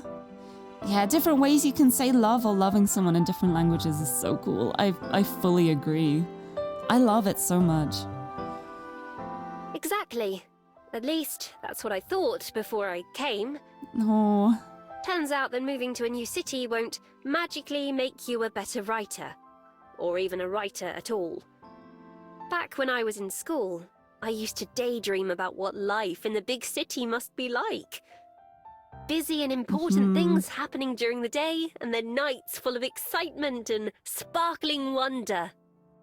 Instead, it's the Bell House, and a tiny apartment the size of my living room back home. Oh, I feel so bad for her. I feel like a lot of her worries tend to be based around, like, having such extreme ideals of what she wants things to be like, and then, like, reality never matches up to that. But it's about finding ways to make reality match up to that. Like, you don't have to just stick with what you know just because you think things are impossible. Like, there's so many options, like, so much potential, so many future things. I don't know how to word what I'm thinking, but she's so dissatisfied, and it makes me feel so sad for her because she deserves so much better. She puts so much work in. She deserves to have a bigger home and a published novel and time to do the things she wants to do. I thought if I put myself in this new environment, then I'd grow into the type of person who belonged there. I learned the hard way that places don't change who we are. Still, better to be struggling to make it in the city than doing nothing out in the boonies, I tell myself. I agree. It's like it might not seem like it's amounting to anything at the moment, but she's taking steps. She's taking steps, and if you keep taking the steps, then you're gonna get forward eventually, right? Yeah, the objective is the path, not the objective itself. Yeah, I feel like expectations are such a tricky thing to manage because you kind of need something to strive towards, but you don't want to make things too unrealistic because then you can only really get disappointment from it. But it's really tricky to know, like, how much is too much as well. I think it sounds pretty nice. No. Peace and quiet, nothing to have to worry about. Ugh, not you too. That's exactly what my mum says. No. Trust me, it sounds better hearing about it than living it. Just like Wellington. Or any city, I'd imagine. I'm sure even Wellington must seem like a bore compared to some of the places you've been to, like Shanghai or Seoul. Well, yeah. I still like it though. Those cities are too big for me. Yeah. They're noisy and loud and smell bad, and anything can be dangerous. You have to be on your guard all the time. Yeah. Yeah, I think I would struggle to live in a big city. I don't think I'd manage well in a big city, but I also don't think I'd manage well, like, in the middle of nowhere either. Like, honestly, the place where I live at the moment is, like, my little happy medium. Because where I live, it's like, it's not super busy. I'm only a bus ride away from the nearest town, which has, like, all the shops and everything, but our house is, like, more, like, on the edge of the countryside. So it's kind of handy. We kind of get the best of both situations. Like, everything is an easy access, but it's not, like, right on our doorstep. It's not like that here. The scariest thing I've seen was a movie. The safety of Wellington. That's true. I'm glad. I'm glad you liked it enough to stay. No. Me too. We're well into the city, pretty far past Cuba Street and the Bell House. Now that I've been there once, I also recognize Te Papa, the museum, when we pass by it. By now, there isn't much I don't recognize. I've been all over this part of Wellington enough that I could probably get from here to Mount Victoria with my eyes closed. I memorized other cities the same way when I lived there, but for the most part, once I left, I forgot all about them. I'm not sure I'd ever be able to forget the streets of Wellington, though, even if I wanted to. Instead of humming, Aspen started fidgeting again as we walk, messing with her phone and purse and hat and glasses. I recognized the shops and apartment buildings from the walk to Aspen's house, so we can't be very far from the station. Are you nervous? Me? No. Why would I be? She's nervous. Do I seem nervous? A little bit. Yeah. Is it because of the bus? You don't have to worry about that. I've ridden on them lots of times and they only broke down like once. Oh, Miho. No, it's not that. I mean, no, I'm not nervous. It's like, that's not why I'm nervous. And I'm not nervous, but if I was nervous, it wouldn't be because of that. Okay. I've never seen Aspen more nervous, but I still don't push it. It's okay, let her pretend she's fine. I can hear and smell the bus station before I see it, and then it comes into view. There are 2 or 3 buses parked or passing through. I wonder if one of them is Aspen's. We stop across the street and she checks her phone again, then puts it away. You're not late, are you? Oh, I could have walked faster. No, we're right on time. It'll be here any minute now. Oh. Cool. I'll wait with you till it arrives. I start to cross the road, but stop when I notice Aspen isn't following. Instead, she's still standing on the sidewalk, gripping the strap on her bag tightly. Aspen? Oh, she's so nervous. I trot back to her, looking around to see if I'm missing something. But there's nothing other than a couple people waiting far away at the station. Are you alright? Oh, look at her. She blinks a couple times and then takes a deep, deep breath before facing me. Miho, I have to tell you something. Oh. Hello? This is gorgeous. This is so gorgeous. The effect of her words is immediate. Thud, thud. Ba-dum, ba-dum. Like she cast a spell, my heart begins to race. Whatever she's going to say must be why she was acting so weird all afternoon. She's so pretty. This is so pretty.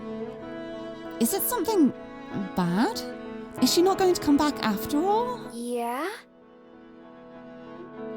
I barely managed to croak out an answer. I can't handle more heartbreak so soon. It's something that I've been thinking about telling you for a long time. Ooh. But it was one of those things where I wasn't sure how. Or when. Because I didn't know how you'd take it. Oh my god, could it be? Oh, thank you for the headbutt. Headbutt for Aspen. There we go. She gets the headbutts. Thank you. Oh, is it? Could it be? What could it even be? We just saw Juliet, so it can't be anything to do with her. Lena? But then, after we all talked the other night, I realized that I should just say it anyway. Is it time? Hi? Because no matter what, I know I would regret it more later if I didn't. Oh. Who knows how many more chances I might get? You can hear how nervous she sounds. Oh. So I thought about it. A lot. What the right words were. And I just couldn't figure it out. So I didn't prepare. I'm just saying this, somehow, and hoping. God, I'm actually saying this, aren't I? Her grip on her hat shifts, clutching it so tightly her knuckles are turning white. I feel frozen in place, not sure what to do or say.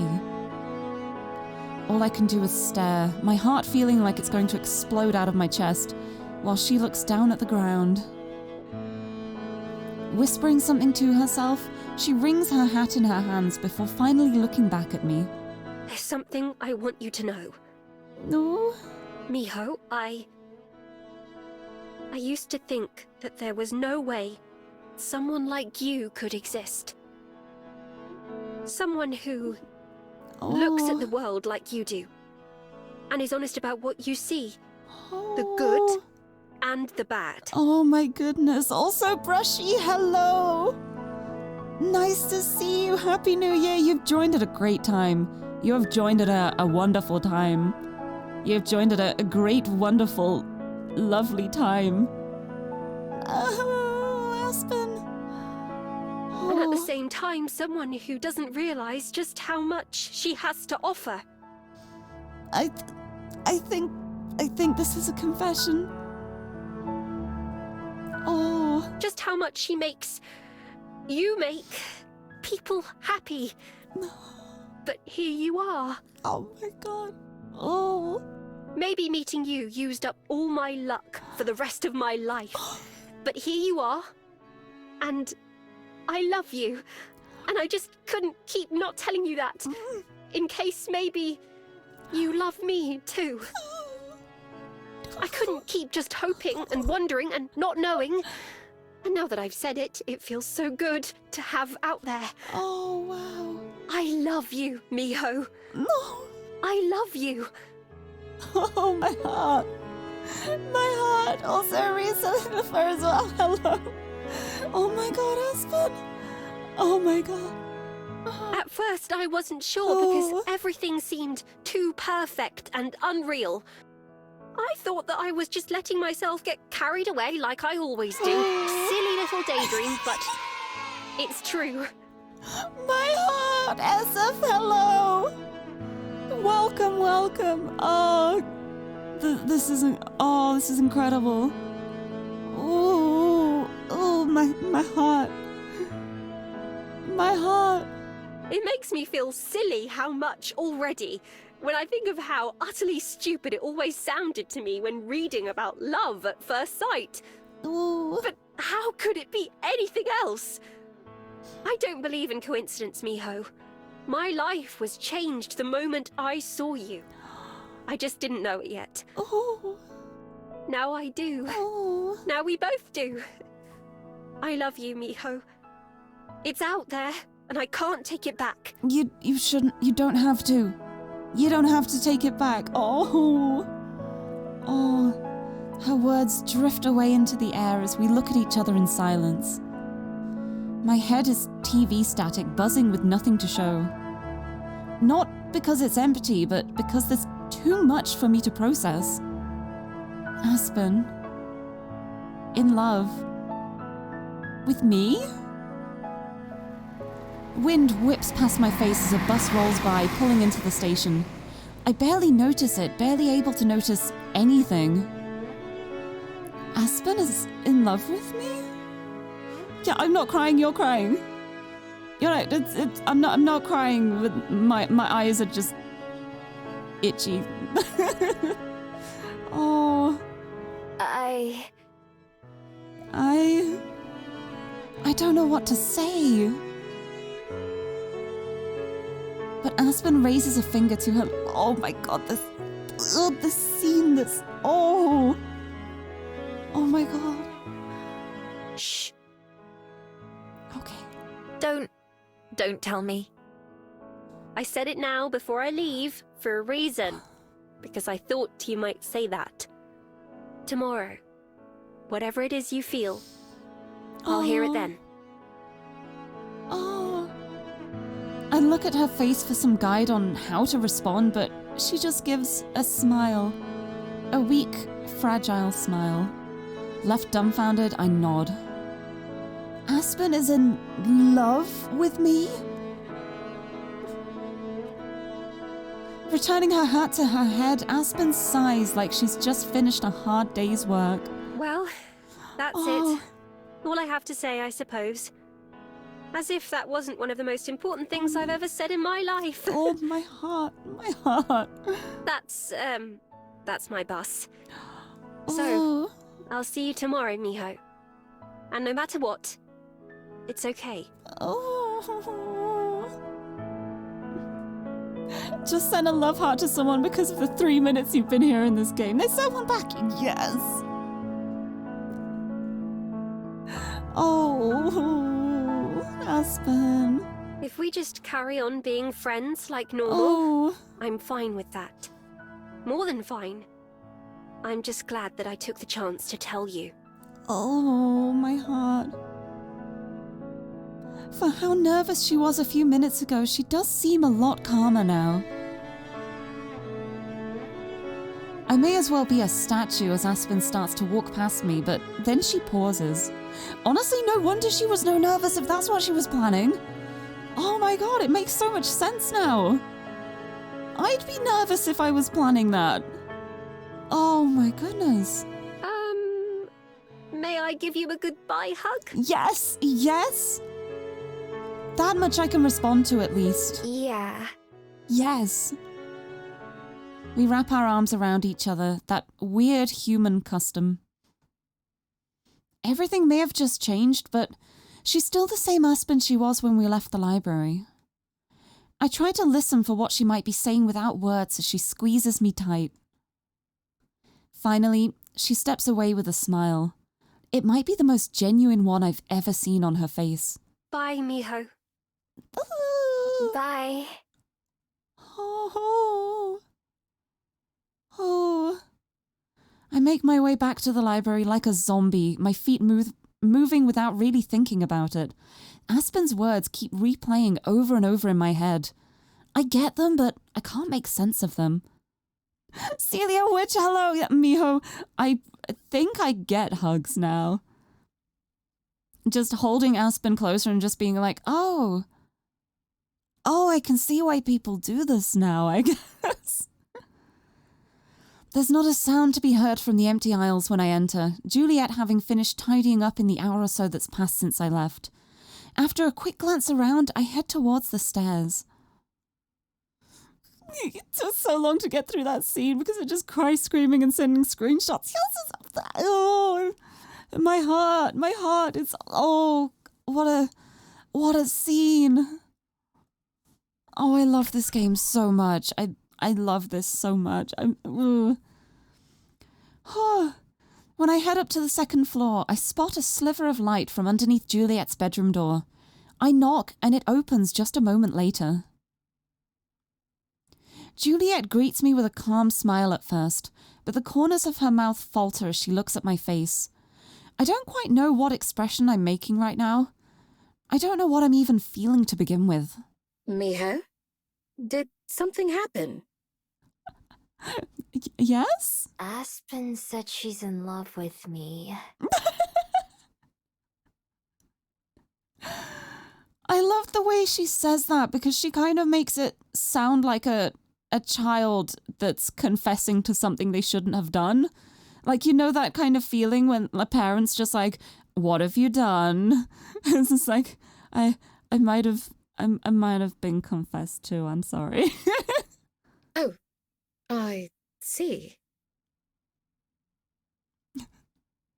Juliet's not the type to be shocked easily. That's why I wanted to see her for advice.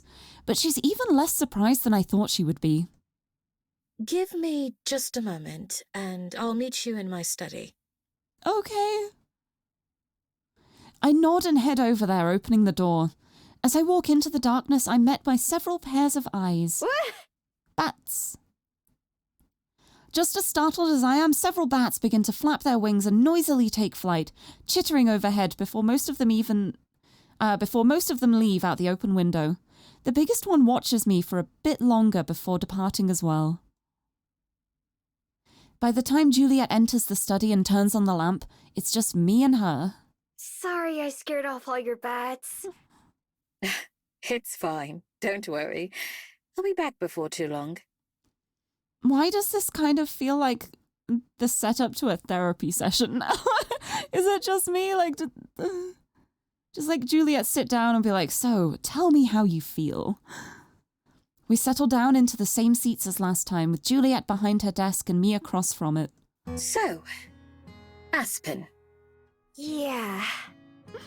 Aspen. Yeah. Aspen. I wonder what Aspen's thinking right now. Is her head as much of a mess as mine? Probably, knowing her. We had just gotten to the bus station when she stopped and said it. Oh. She said she waited until just before she left, so she didn't have to hear my feelings until tomorrow, when she gets home. And what are your feelings? I don't know. What are my feelings? I don't know. I'm not sure. I haven't ever Oh. thought about love or someone being in love with me. Oh, Miho. I don't even really know what it means. I know the word, but how does it feel? How would I know? It's so hard to define. The other day, you talked about how much you loved Cosette, and how you didn't know much about love before then. This is a different love from that, right? Yeah. She thinks to herself for a while, carefully considering her answer. I'm glad she does. At least one of us can stand back and think over this properly. It's actually a really awkward question because, like, the instinct would be to say, yeah, it is a different kind of love, but there's so many aspects that are similar. Like in romantic love and familial love and like friendship love, there are lots of things that still like tie them together under like the mantle of love as well as the differences. Oh. Yes and no. Mm-hmm. Of course, the bond between a parent and their child is different than that of two partners, but it comes from the same part of the heart. The part that you give away to somebody else. God, that is such a good way of wording it. Juliet, you are a genius. Love is when you care about another person so much that the feeling becomes bigger than you. Oh. When your life is more full and joyful for the presence of that person in it. No. I could throw out any number of cliches, but they'd be meaningless. What love means and how it feels are different for every person. Oh, I love this. More love. To speak from my own experiences, love is like a flower. It starts as something tiny, but as it's nurtured and cared for, it grows. It reaches toward the sunlight and towards something better and blooms into something beautiful. Not all flowers grow at the same rate, and not all flowers look the same. Oh. But wouldn't you agree that that's the joy of flowers, Miho? God, I love this. Juliet here is just perfectly managing to put into words everything that I'm thinking in my head and unsure how to say. She's so good. She's so good. They're all so good. God, I love this game. I look up from the floor towards Juliet, who's watching me warmly. I like flowers, but I've never grown one before. No. Noi! Hi, Noi, thank you for the resub for 22 months. Oh my goodness. That's so long. It's nearly 2 years now. Oh my goodness. But thank you so much for the resub and welcome. Welcome to deep conversations about love. I'm definitely not crying. I would never cry over emotions because I'm strong. I may be crying. But this game is so beautiful. This is so good. Oh. But welcome and happy new year. I hope you're doing well. It's so nice to see you. Thank you for the head fat too. No cry, only happy. Oh, it's happy crying.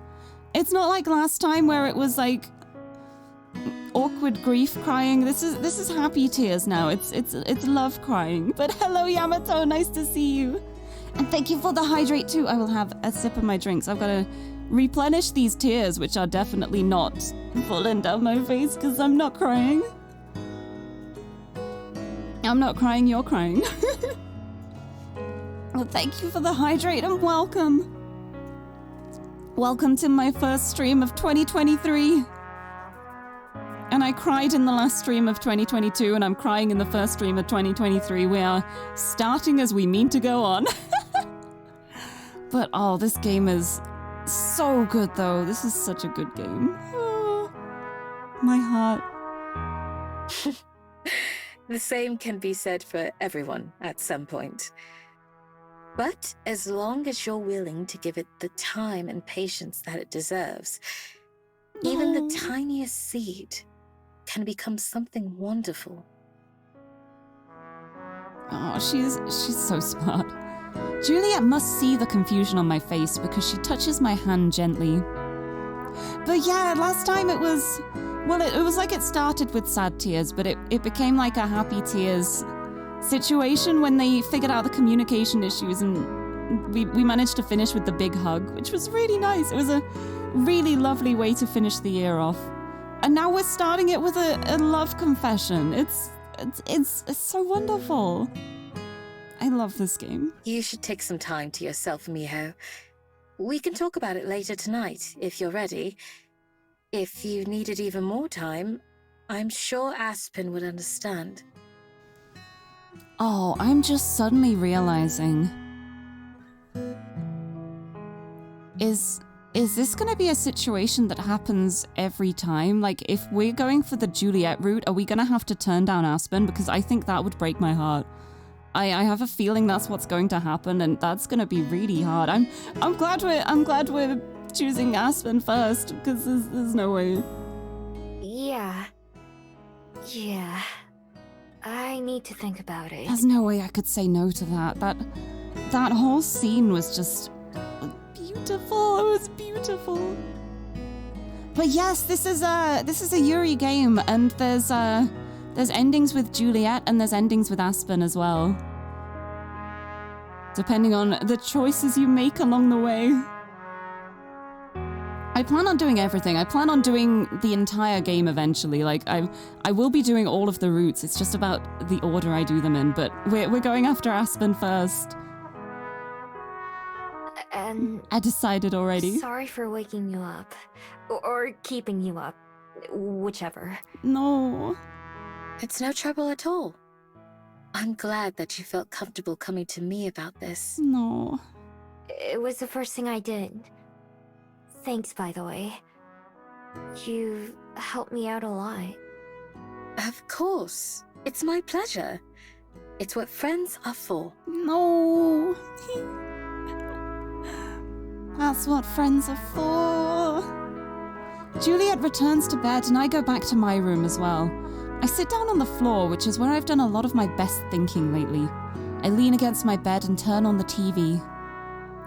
There sure are a lot of shows and movies about love, aren't there? It's difficult to imagine that concept applying to me. I do know that I care about Aspen a lot. I like being around her, I like talking to her. I look forward to seeing her when she's not there. We're friends. But could we be more than that? I spend a few hours stewing in my thoughts and not coming to any conclusions. Love feels like something that couldn't and shouldn't apply to me, and yet, here I am. Hours pass as I consider the issue from every different angle. I end up with more questions than answers. Is it something I want? Is it something I could even do? What I choose to say to Aspen doesn't just affect me, but it affects her too. No matter what, both of our lives are about to change. The pain breaks you down to make room for the happy parts. Honestly, I fully agree. I feel like you need a little bit of sadness to some degree to make, the happiness afterwards shine brighter.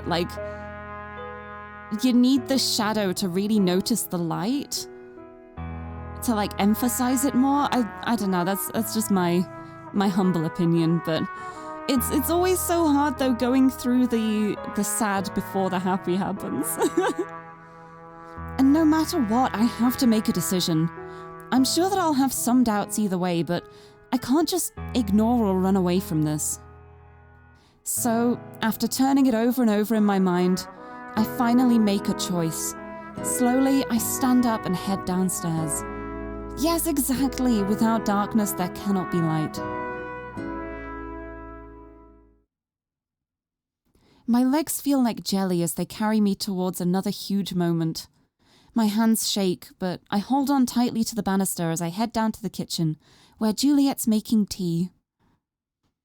There's a second mug set on the table full of steaming hot chocolate. Is that for me? Yeah, no rain, no rainbow. There's the joy of the rainbow at the end of a rainy day.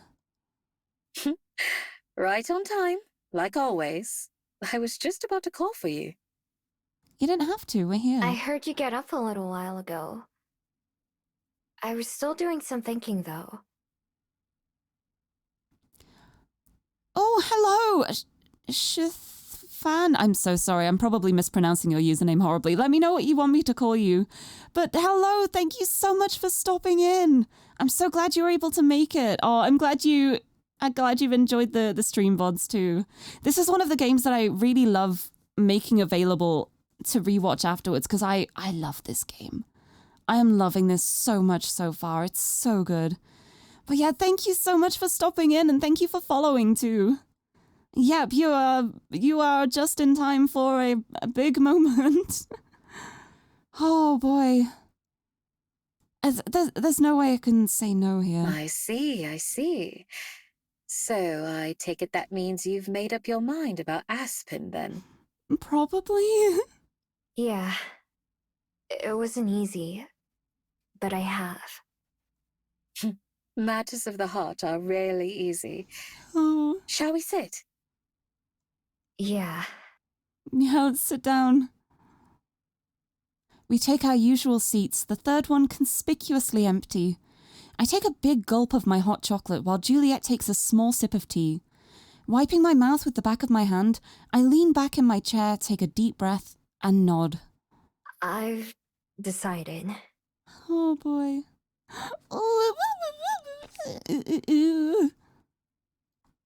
Oh my.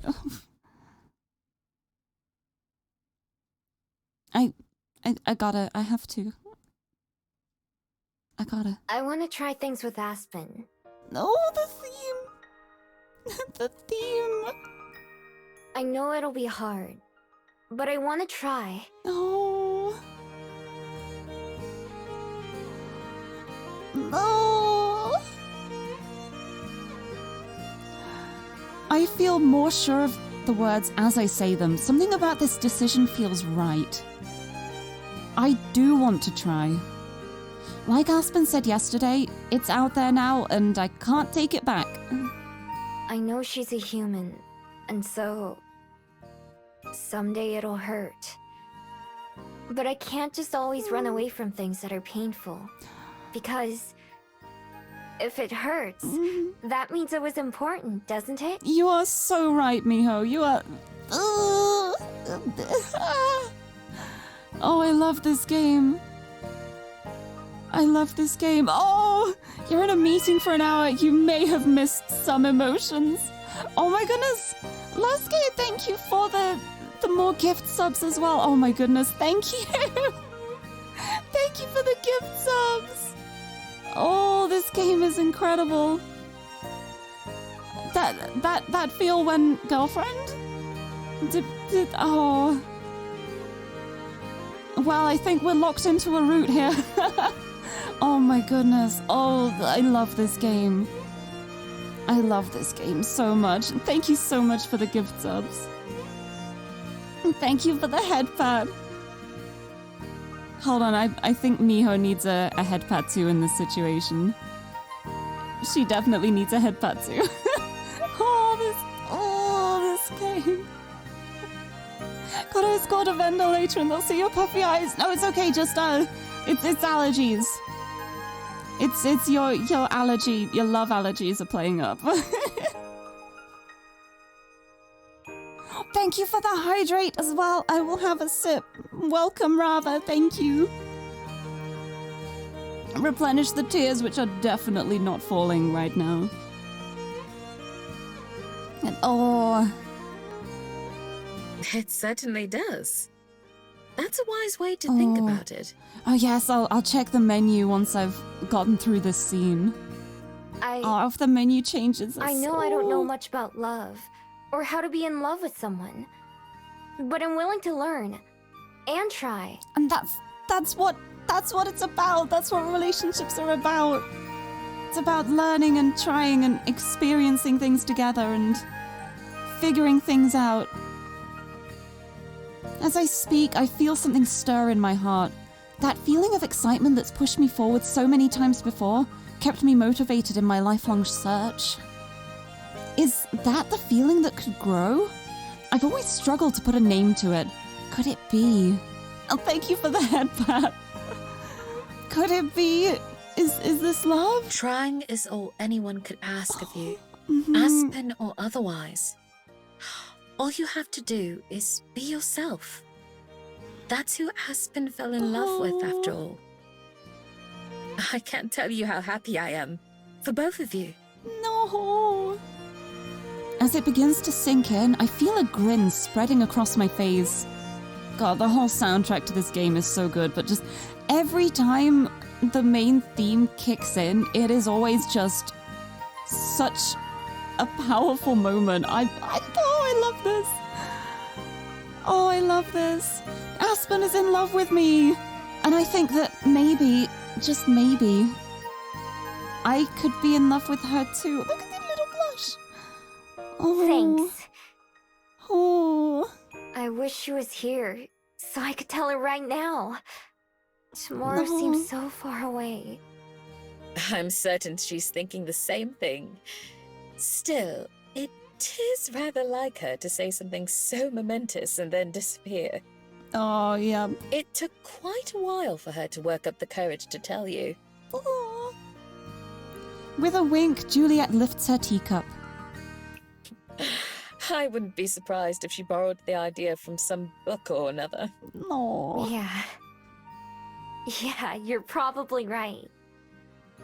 And wait, you knew she was gonna tell me? Not exactly. I've known for a long time that she held feelings for you. She never told me outright, but Aspen isn't particularly subtle. No, she isn't, but it's okay because Miho is oblivious, so it works out perfectly. This game is so good. It's so good. It's so good. Get it. It's such a great game. It's so good. Oh, my heart. Oh, it's so incredible. Everything about this so far, I've just, I love it so much. But I love here that it's like Aspen is just like completely unsubtle and blatant, but Miho is so oblivious that she doesn't pick up on anything. It's beautiful. You just imagine Juliet just being like, oh, can you two just kiss already? I never noticed. But I guess I don't know what I would have been looking for either. Mm-hmm. All that's important is that she was able to tell you how she felt. And you were able to accept those feelings. Oh. Mhm. Anything along the way was but a means to the same end. Juliet's right. Not just about Aspen, but about my life in general, as she herself pointed out not that long ago. I thought it had all been for nothing, pointless ever since Jung-in died without my knowing it, as if I'd reached a dead end myself. But that was just the end of a chapter in my life, not the whole story, as Aspen would say. I had thought my life as I knew it was ending, and maybe that was true. On the other hand, I feel like a new life for myself is just beginning. One that isn't so solitary and lonesome. Nearly every day, I discover something new about myself. Things I used to think were impossible, at least for someone like me. Maybe I'm not so different after all. I found a new place to belong, and someone new to share my life with, as much of it as I can. Aspen, who's seen just as many different sides of me as I have of her, and who still chose to tell me she loved me, even though she'd never told anyone that before. I can't wait for her to get back so we can find out what's next together. With nothing more to really say about it until Aspen returns, Juliet and I move on to talking about other things like the library and recent events. I feel pleasantly warm, like I'm glowing, as we sit there and chat. That sensation carries me through the rest of the evening and all the way to bed where I lie for hours. Usually I'm frustrated when the chaos of my own thoughts stops me from falling asleep, but for the first time ever, excitement rather than fear is what keeps me awake. Instead of just waiting for the day to end, I close my eyes looking forward to the dawn of tomorrow.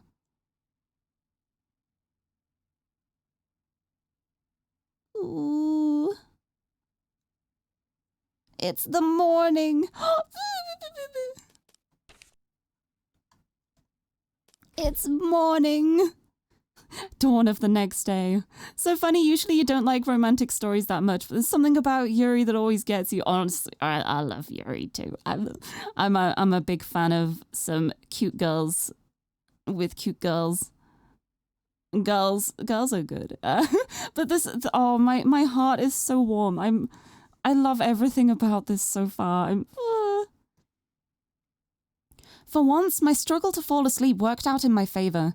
I sleep until later than usual the next morning, meaning I don't have to wait as long for Aspen's bus to arrive. See if it all works out in the end. I've barely even woken up and I'm already thinking about her. Looking up at the ceiling, I can't help but smile. I wonder if she's thinking about me too. I'm too full of nervous energy to stay in bed for too long, so I hop up and get ready in a hurry.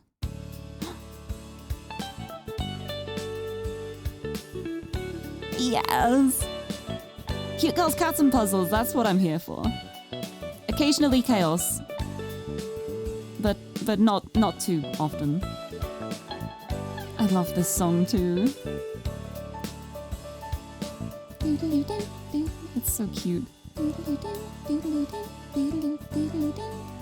In the kitchen, I figured Juliet must have already eaten, cleaned up and gone to bed, because I don't see any dishes or leftover food. Wow, how late did you sleep in? To my surprise, she comes downstairs just a minute after I do. Good morning. Hey!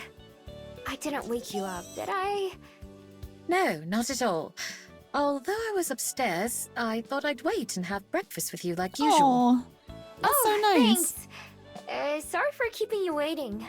I kind of fell asleep late, so I slept in too. Understandable. I'm sure you have lots on your mind. Just a little bit, maybe. You can say that again. I take my seat at the table while Juliet pokes through the fridge. Are you hungry for anything in particular? Worm on a string. Not I'm really. Maybe something light?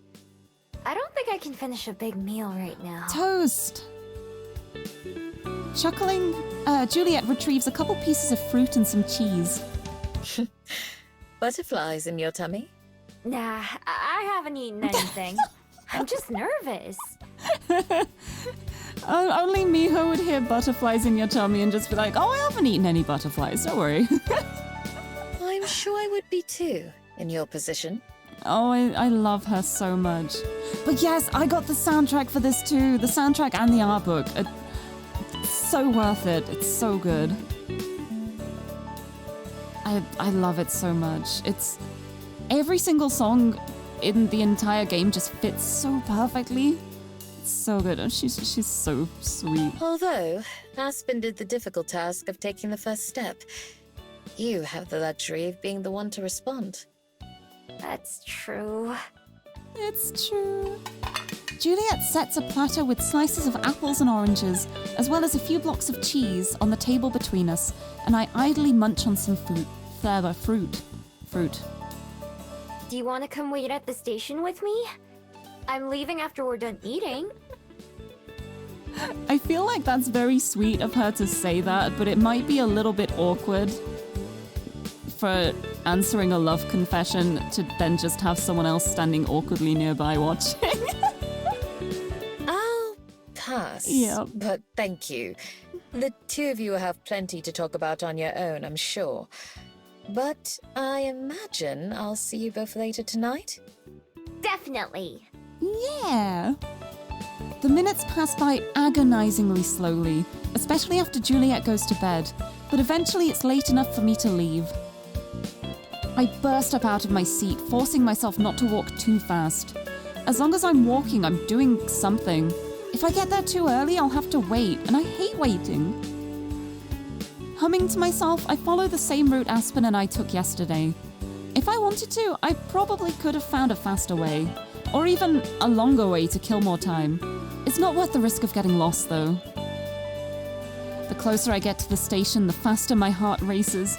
The growing anticipation, the way I can't think about anything else. It reminds me of something. Something I haven't experienced in ages. It reminds me of days in the forest towards the end of my time as a regular fox. The way I felt on the way to the clearing every day, to see my person.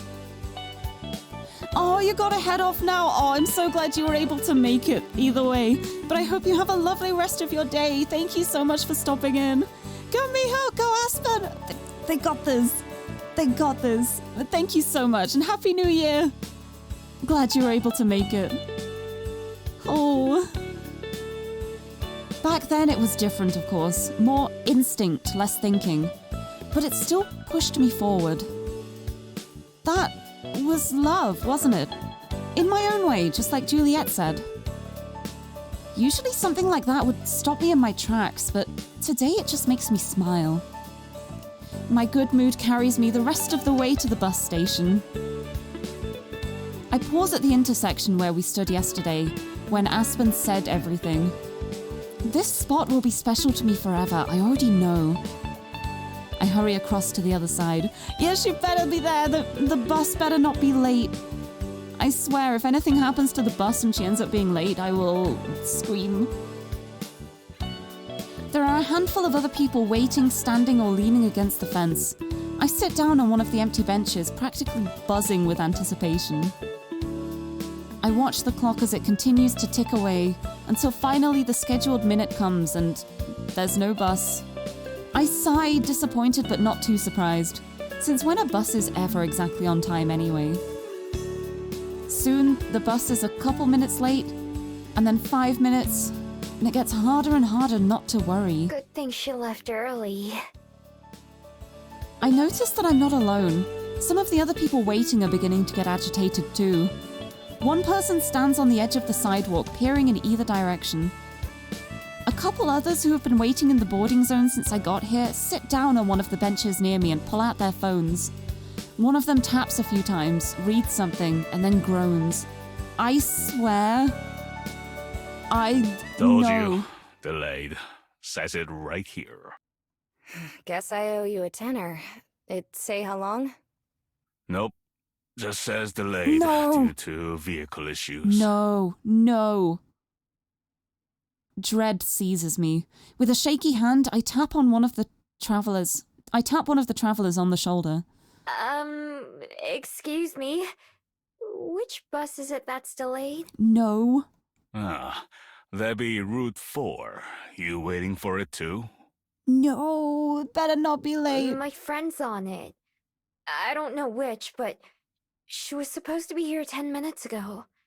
Oh no, this game's set in New Zealand. Everything in this game is set in New Zealand. Like, even if some characters may have like more Americanish accents, it's set in New Zealand, so it's normal. In before Miho falls asleep waiting and gets woken up by Aspen. No, the real worry here at the moment is that it's if she's away for 24 hours, there's the possibility that Aspen might forget her. They need to see they need to see each other within 24 hours because of the Gumiho magic. But yeah, I think a lot of like the bonus voices are like the voice actors just like doing different voices, which is, it's been really interesting. I've recognized a couple of times. I've just been like, oh yeah, that was Dotovu. I recognize that voice in little bits. It's always interesting. But please don't be too late. Well, probably the same one then. Bad luck, but it does happen every now and then. I hope you weren't in a hurry. But we kind of are. I was, actually. Uh-huh. Do you know what they'll do? What'll happen to the people on I'm the bus? scared. I'm scared. Well, I imagine the city will have to send someone out, figure out what's wrong, fix it, or send a replacement. I'm sure your friend will get here one way or another, No. but it could be hours. It better not be. You might want to give them a call and find out where they are. Might be quicker for them to find their own ride home. Oh, no. I vault off the bench before he's even finished speaking, dashing back the way I came. Hey, good luck. I barely hear him. She doesn't have a phone. She doesn't have a phone. She doesn't know Aspen's number. What are we doing? Of all the buses to break down, of all the days for it to happen. As I run, I can't help but think about how unfair it is. For anyone else in the world, a couple-hour bus delay would be annoying, but that's it. But for me and Aspen, I don't even want to think about what it would be like if she forgot me. Ugh. After getting back to the library in record time, I practically crash through the doors as I head upstairs. For the second day in a row, I knock on Juliet's bedroom door before having to bend over to catch my breath. It's been ages since I've run that long, and it shows. Juliet answers the door quickly. Miho? What's wrong? Aspen's bus still isn't here. Someone at the station said one of them broke down on the way. What if it was hers? Wordlessly, Juliet hurries to retrieve her phone. It looks weirdly out of place in her hands as she navigates through several screens, slower than Aspen would. Her face turns grim after only reading for a moment. It seems you're right. Oh no! No, can we use Juliet's phone? Come on. Just FaceTime on Juliet's phone. The confirmation just tightens the knot in my chest, and I just barely manage to croak out a question. What do we do? How long do you have left? 2 hours. A Oh. little less. She shouldn't be too far away. I'll try calling her. It doesn't even ring and instead goes straight to a voicemail. I look up at Juliet helplessly, trying to ignore the panic that'll overrun me if I let it. She did say that she'd have poor reception en route. Oh, no. Hear me, Miho. No. Keep trying. I'll be back in a moment. Oh god, what's she doing? What's she planning? It's okay, we can figure this out. It's gonna be alright. She hands me the phone and shows me how to use it before hurrying into her bedroom.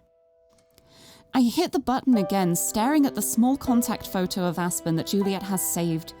It's a picture of Aspen at the breakfast table, smiling awkwardly. Her voicemail message starts again, so I cancel and try it again, and again, and again, but it's the same result every time. I end the call and start another one for what must be the 6th or 7th time. Juliet, is that... My thumb is on the end button out of habit, and I barely manage to stop myself from pressing it. Aspen! There's a loud burst of static. Oh? You? Oh! Aspen! It's me! Where are you? Juliet comes back out when she hears me, waiting anxiously by my side. Aspen says something again, but it's garbled by the connection. What? I can't hear you!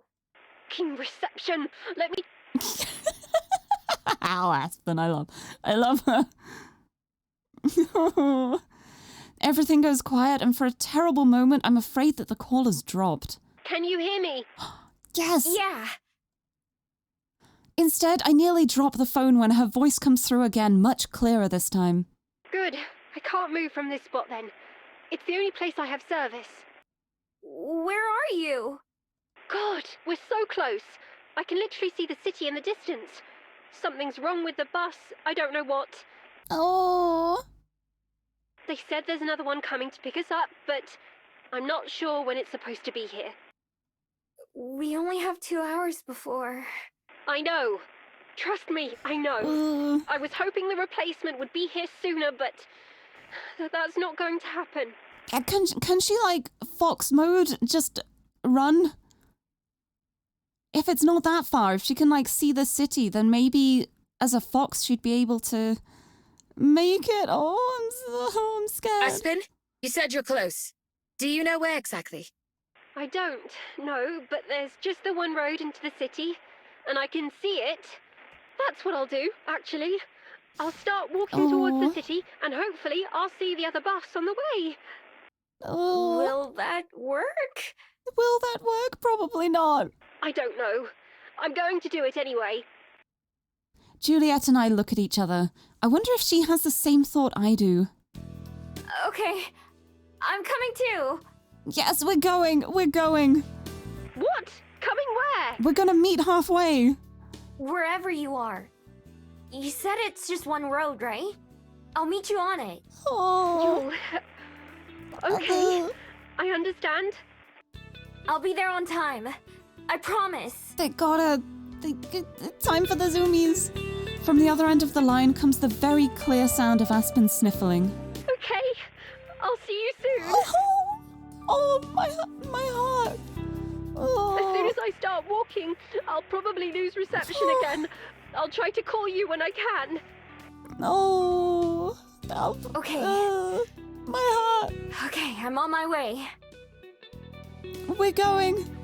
The line clicks dead and I try to hand Juliet her phone back, but she shakes her head. Hold on to it. You can bring it back to me after you find her. Yes, we're borrowing a phone. I nod. There's no time to talk about anything else. How do I get there?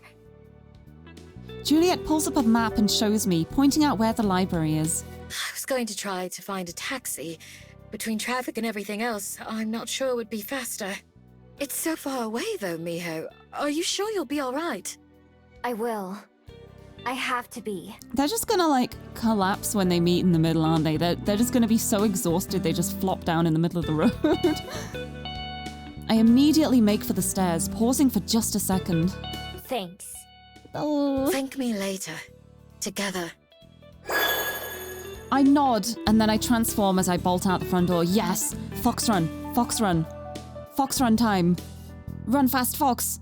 Foxes can't run as long as humans can, but they can run faster. As a Gumiho, maybe I can do both. Wind whips at my tails as I rush forward, channeling whatever willpower and determination I can into running.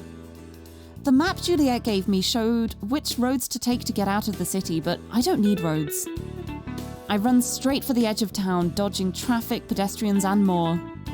Dogs bark as I race through their yards, and shocked people gape as I dash past them without paying any attention. I don't even know how long I run for, I just know that I don't stop. Even when my legs and chest start to ache, I keep going. A little pain now is nothing compared to what losing Aspen would be like. Alec, hello, nice to see you! Happy New Year, welcome to Tension. Welcome, I hope you're doing well though. Where we're going, we don't need roads. No roads here, we're just running.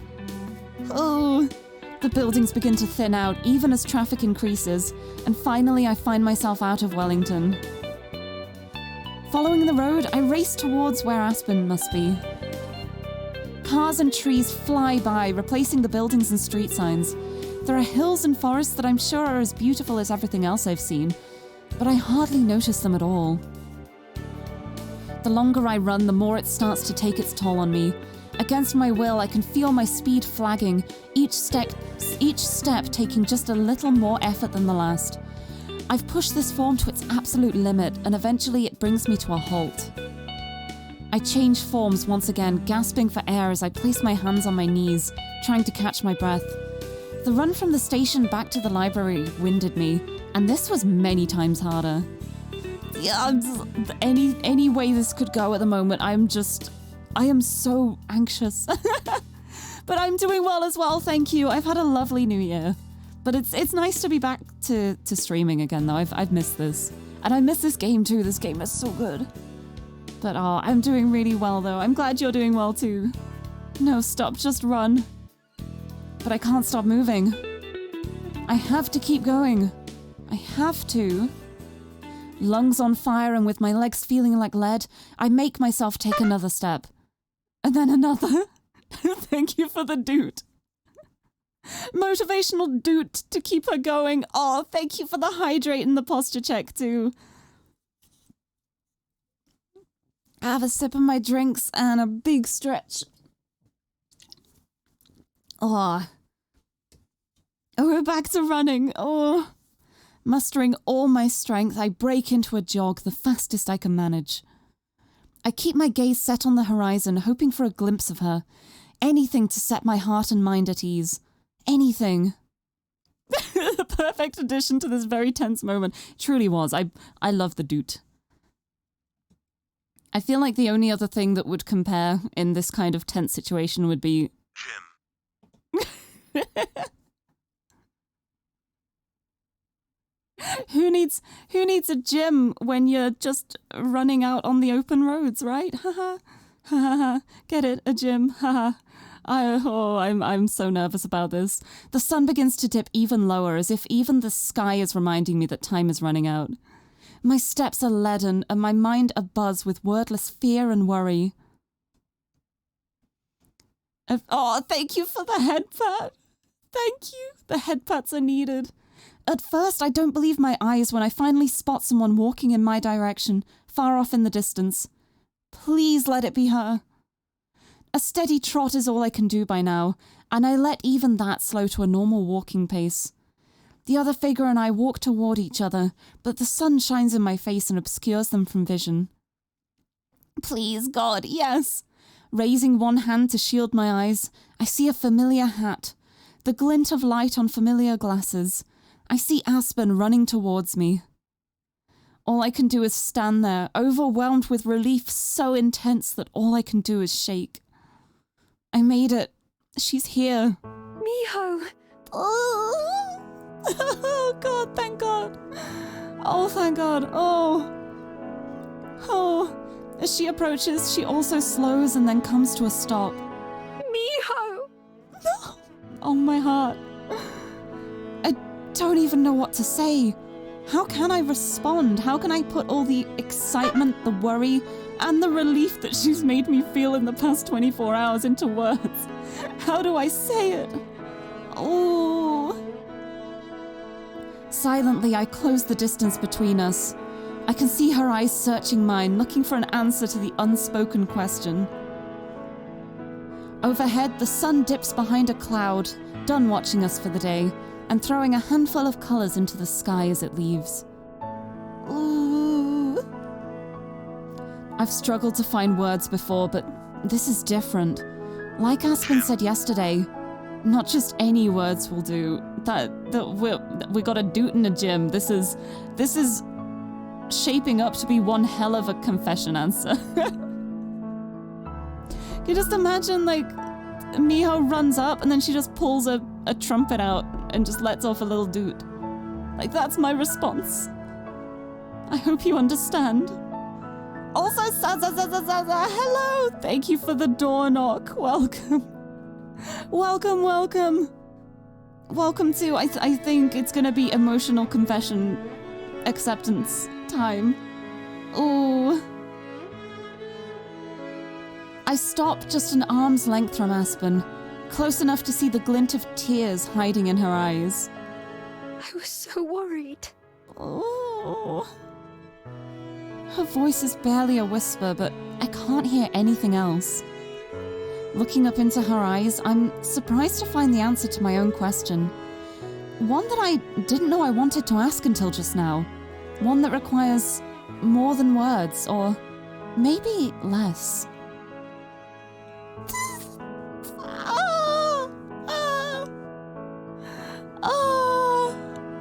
I take the last step that separates us and lean forward to kiss Aspen. Oh, I think that's an answer. I think that's a pretty good answer. Oh, I love this. Oh, this is so beautiful. Look at this. This is it. This is what we were waiting for. This is what we're here for. Oh. I take the last step that separates us and lean forward to kiss Aspen. The marks of human affection have always seemed so strange and foreign to me, and maybe even unappealing. As I kiss her, I think I understand. I love like the cheers, the confetti, the cheers, and just a doot. Just a doot. Oh, I love them. Oh, I love them. I love them. Oh, without hesitation, Aspen's hand rises to touch my face, holding me in place, as if I'd want to leave. She moves like she was waiting for this. Maybe she was. It's unlike anything I've ever felt before. The closeness, the warmth. I place my own hand against her wrist. I think maybe I understand Aspen's fears better now, because I would also be content if this moment lasted forever. Oh, I love this. I love this game so much. Oh, look at them. Look at them. Thank you for the headband. Oh, look at them. Even when we separate, Aspen's hands stay on my shoulder, keeping me close. I see you thought about what I said. Just a little bit. And practically nothing else. Oh. Pulling me into a hug, Aspen rests her face against mine. So I wasn't the only one then. Oh. She sighs contentedly. There's so much more I want to say, but this is hardly the place to say it now, is it? I don't know, it could be. I'd nearly forgotten where we were, not far from the side of the road. Turning around, I look back at the city, which is starting to light up for the evening. Oh, right. Crying again? Me too. I mean, no, I'm not crying. I'm not crying, you're crying. Oh, this is... Oh, my... Whoa, hello, thank you for the door knock. Welcome, you joined at a wonderful time. Look at the girls. I love them so much. Oh, my heart. My heart. Oh, I love this. It's kind of a long way home, you know. But they can make it together. Oh. Aspen squeezes my hand. I have all the time in the world. Oh. Open ending chapter 4. Oh, achievement unlocked. We started chapter 4. Oh. She's on the menu. I'm so happy. I'm so happy. Let's save. We save. New chapter. We finally got through chapter 3. It took a million years, but we made it. But oh, this game is so good. Yeah, honestly, it would make such a good anime. I would love an anime of this. It would be so good. Ooh. My paws carry me across wet leaves and mud. Fog has crept into the forest as stealthily as me. Glimpses of the sky are rare between the trees and the mist. The wild mountains and hills are hidden as well, out of sight but not mind. I run, filled by a sense of purpose. It lightens my steps and pulls me in the right direction.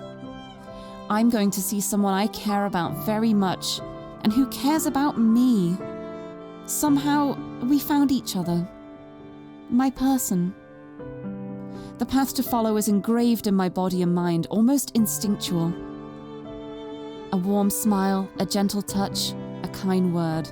Yeah, it is. It's so good. It's so good. Let me shill it more. I love this game so much. It is so incredible, and there is so much to the game as well. Like, I've been playing this. I think this is like my 5th stream of the game now, and I'm still only like, I'm not even at like 50% completion. I don't even know how close I am. Wait, I'm gonna save it a second, and I'm gonna go back to the title and check what percentage of completion I'm at. Is that a goodie bag? 36% completion. I am 36% of the way towards completion of this game, and this is my 5th stream of it. Oh, you didn't finish this one! There is so much to this game. It's so good. And there's a whole other route too, and I'm pretty sure there's different endings as well for each character. Like, I think there's 2 endings for both of them. So there's like 4 endings to get to. There's so much! And there's side stories as well. There's side stories with different characters as well. So, oh, it's so good. Oh, I love it. A warm smile, a gentle touch, a kind word. These are the things that draw me forward. I slow down as I get closer to my destination and to the silhouette waiting for me. It's impossibly bright as I approach, my heart pounding in anticipation, like the sun has descended to greet my person too.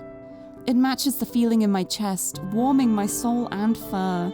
We got a flashback scene of her person. Also, Sarah Cat, hello, nice to see you.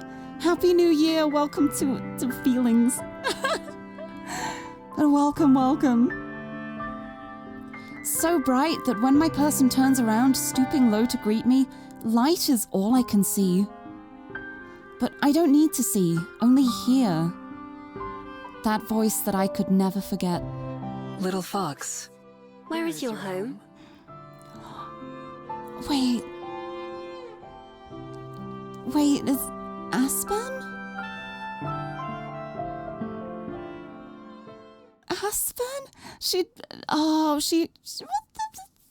I think she's found a new person. I awake with a yawn, head on my pillow as the dream fades away. Oh my goodness. It's her person. But her person, Aspen? Oh, my heart. Oh. It's been a long time since I've dreamt about the forest. It used to happen a lot, especially when my travels first took me out of Korea, but over time they stopped. The dreams are always the same. I'm somewhere in the woods, running to the clearing where I'd meet Jung-in. There, they'd greet me in the same familiar way. Something was different about it this time, though. Of course, the first thing on my mind after my dream is Aspen. I have a feeling that's how most of my mornings are gonna start from now on. My lips tingle as I recall our kiss yesterday. My first kiss ever. The first of many, I promised Aspen. Although the stressful part was over, the rest of the day was equally exhausting. By the time we got back to Aspen's bus to get her stuff, the replacement bus finally showed up and took us back to the city. From there, we dropped off Aspen's things at her apartment before going back to the library to give Juliet the good news. My legs felt like they were going to fall off, and both Aspen and I agreed to get some rest. Even the anticipation of seeing her today couldn't keep me up, and I feel well rested and excited. But as I roll onto my back, I start to notice something weird. It's like an itch, but in my mind. Something irritating and out of reach and out of me? It takes me a moment, but I realize that it's my bead. I know it the same way that I knew how to run and hunt and dig. Tugging at the baubles around my neck, there's an obvious change. Of all the beads on my necklace, only one is special. Most are just pretty things I collected and stuck on there. Only one has been there with me from the moment I became a Gumiho. Became me. Since then, it's stayed exactly the same. No matter how many times I throw or drop or lose it, the necklace comes back to me with the bead unharmed. Not a single scratch or chip or blemish. Until today.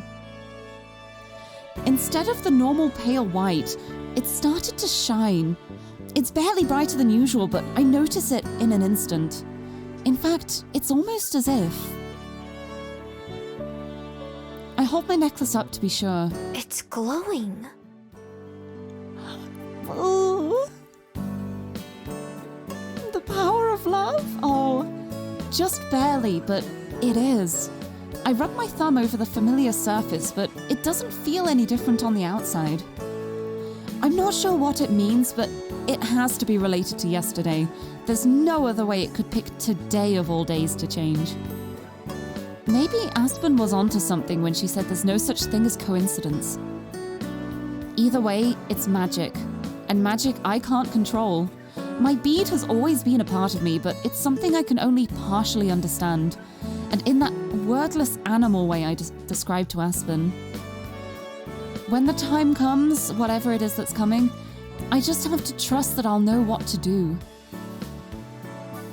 Right now, it doesn't matter because something much more important is going to happen. And sooner. Aspen will be here. She's probably here already, so I need to get ready. Going through my quick morning routine, I feel more energized than ever. For once, I'm not nervous, just excited. Will she remember her forever? I hope so. I feel like if anything's gonna break the Gumiho memory stuff, it's gotta be love, right? It's gotta be that kind of connection that you make that just makes a person completely unforgettable. It's gotta be good though. It's glowing. It's bright. It's nice. As soon as I open my bedroom door, I can hear the faint murmur of conversation. Oh, the familiar murmur of conversation in the kitchen. Even the short walk downstairs is enough time to let my heart race. I assume Juliet's in the kitchen when I get there, but I only have eyes for Aspen. Oh. She looks over from her seat at the table, and the instant she sees me, her face lights up. It nearly stops me in my tracks. I've seen Aspen smile 1,000 times by now, but never like this. Never for me and me alone. I can't help but do the same. Oh. Good morning, Miho. It is a great morning. Morning. Oh. It's our usual greeting, but it feels brand new. I wonder if all the little things will. Did you sleep well, Miho? Like a rock. I pull my chair closer to Aspen's than usual as I take my seat and fill my plate. We were just talking about how tired you must be. I wouldn't have been surprised if you slept until the afternoon. Oh. No way. Then I wouldn't get to see you at breakfast. Oh. Flustered, Aspen doesn't seem to know how to respond. Now that I know the feelings she was hiding, a lot of the other times where that's happened make way more sense. I giggle as she looks torn between being pleased and embarrassed. That would be quite a shame. Yes. It But would. understandable after you ran across half of Wellington yesterday. God, if that's not proof that she loves her, then I don't know what is. Was it really? It didn't feel like it. But maybe that's why I'm so hungry. I think probably yes. Feel free to help yourself to what's left. Aspen and I have already eaten. We wanted to wait, but... Hungry. It's fine. I don't mind. No. Around now is usually when Aspen would start to leave for work, but it's Juliet who stands up first. I must say, I'm rather sleepy myself. Oh, she's... Would either of you mind if I retire a bit early today? I see what she's doing. What a great wing woman. Nope. Aspen and I can clean up, right? Just like, oh, I'm so tired. Let me just leave you two to be by yourselves for a bit. Oh, yes, right, that... I mean, not at all. I'll wish you both good night then. Oh, she's so good. Wait, yeah, wing woman because she's a bat. I didn't even mean to do that. That's great. Ultimate wing woman. She was born for it. Good night.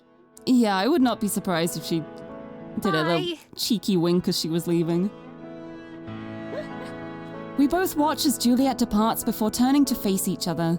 As soon as our eyes meet, Aspen looks away again, blushing but laughing. What is it? What's funny? Nothing. Nothing's funny. It's just... No. It's hard to believe. Oh.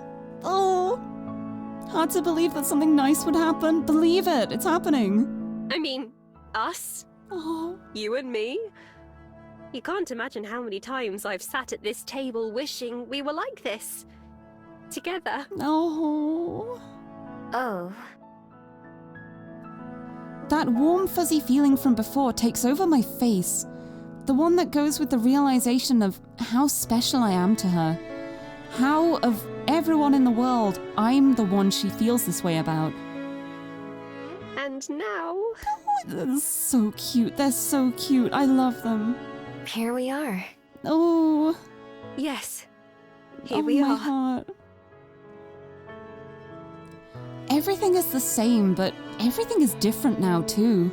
It's just as confusing as it is exciting. Now that I'm here alone with her, I'm not sure how to act. Aspen fiddling with her ribbons seems like she's waiting for me to go first. Problem is, I'm not sure what to say. I'm not sure how I should talk to her differently now. Or if I even should. Or anything, really. With just the two of us, I'm suddenly super aware of how out of my depth I am. But I can't let the silence stretch on too long. I have to say something. Oh god, what's she gonna say? So hey! I think... Oh. Both of us start and stop talking at the same time. I pause, waiting for her to keep going. And she does the same thing for me. We both laugh together a moment later, and somehow that breaks the ice. It feels like a reassurance before I can even ask for one. Oh, these moments are they're so good. It's so good. I love this game. You go. No, you first. No, you first. You hang up first. No, you hang up first. If that's what it takes. I was going to say that... You know, I don't really know much about this whole dating thing. So if there's... Aspen shakes her head and puts a finger to my lips to shush me. That's exactly what I was going to say, Miho. Oh. It's all so new to me as well. You go shush, shush, shush, shush, just shush, shush. You shush. We all shush. She removes her hand, looking at it as if she just now realized what she did. Not that I mind. Just a little finger kiss. So, perhaps we can figure it out together. Oh. Together. Sounds gay. I'm in.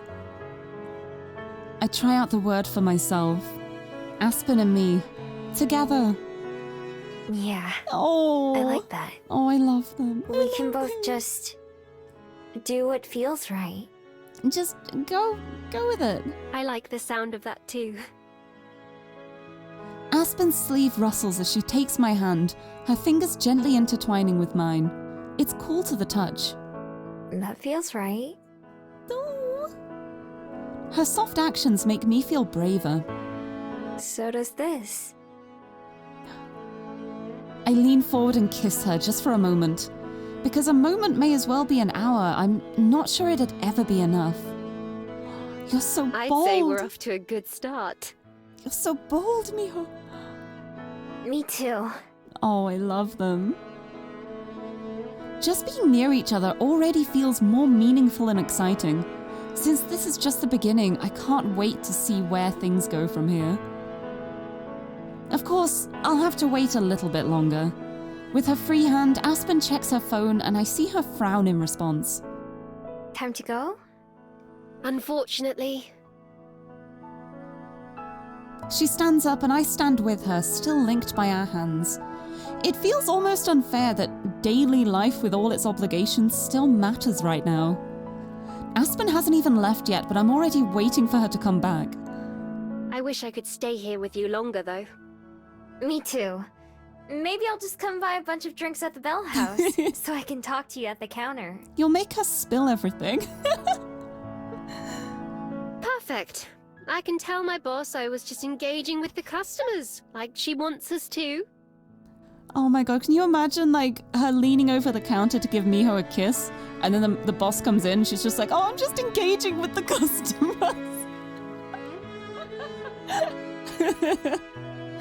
Both of us laugh again, and Aspen steps forward to lay her head on my shoulder.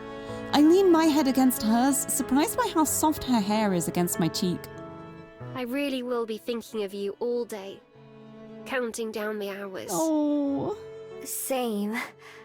I couldn't think about anything else, even if I wanted to. I love them. Normally I'd think twice about saying something so embarrassing, but it actually feels pretty good. We walk together to the front door, taking as long as possible.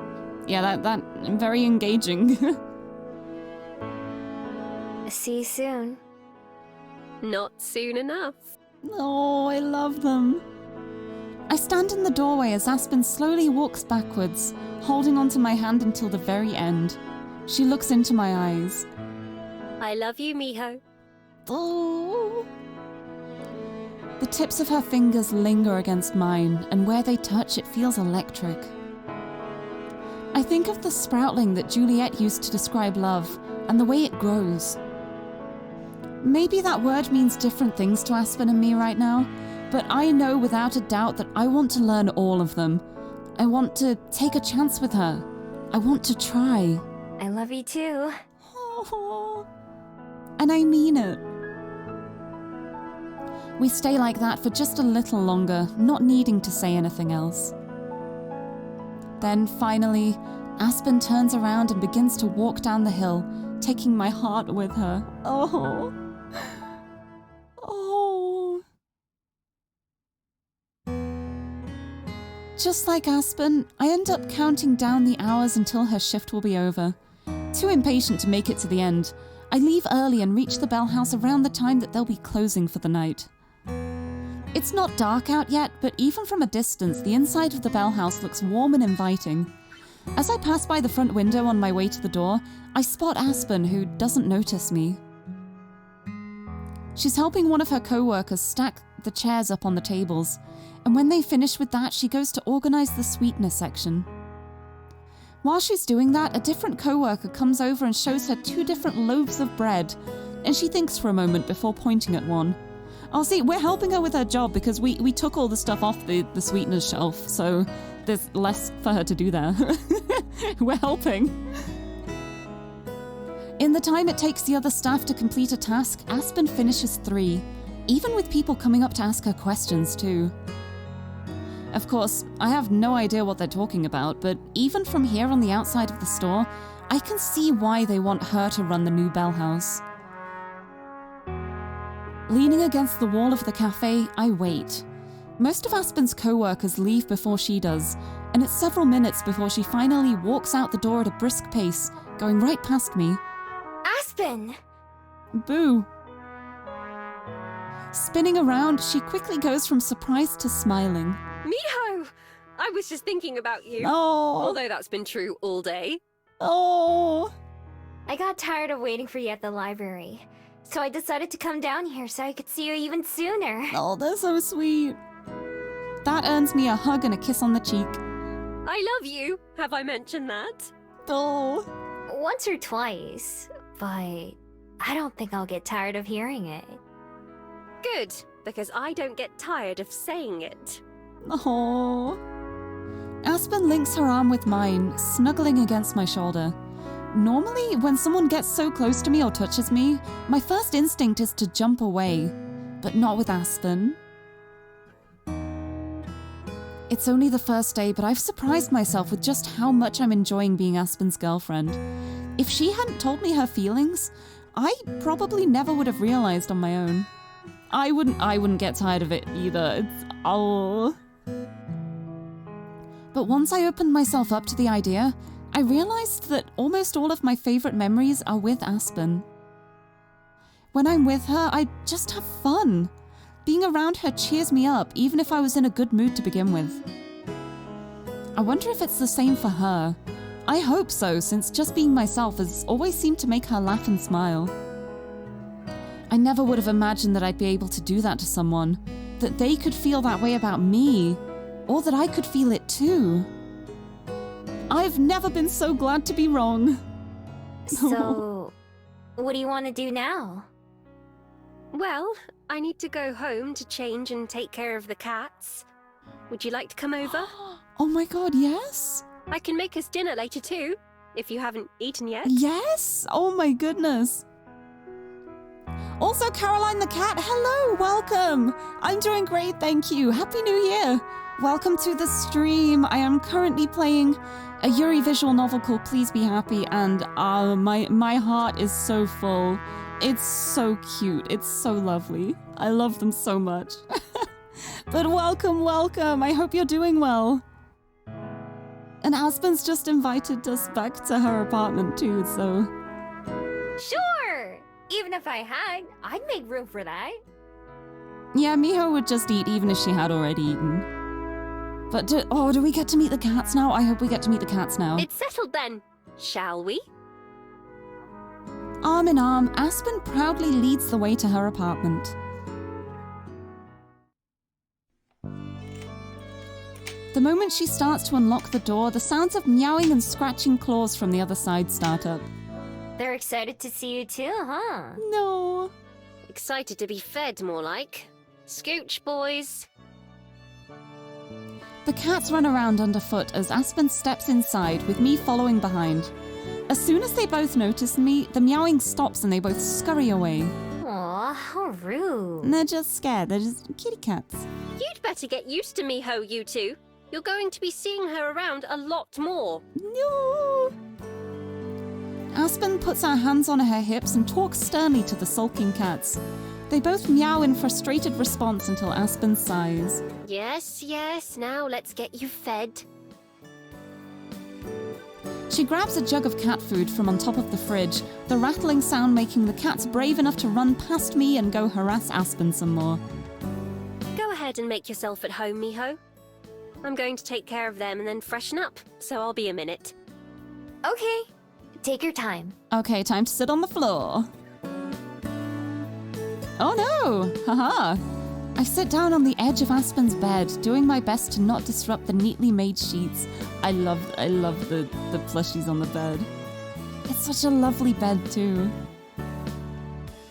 Aspen sets the bowls of cat food on the floor near the door, and the cats position themselves so that they can watch me while they eat. They don't trust. As cats have got their eyes on Miho.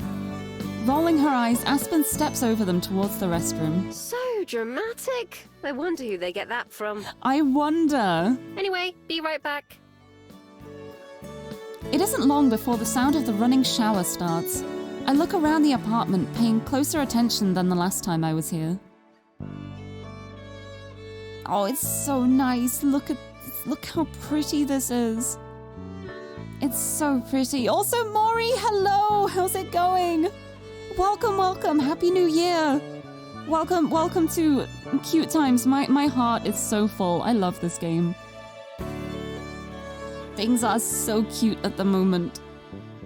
That feel when girlfriend. But welcome. I hope you're doing well.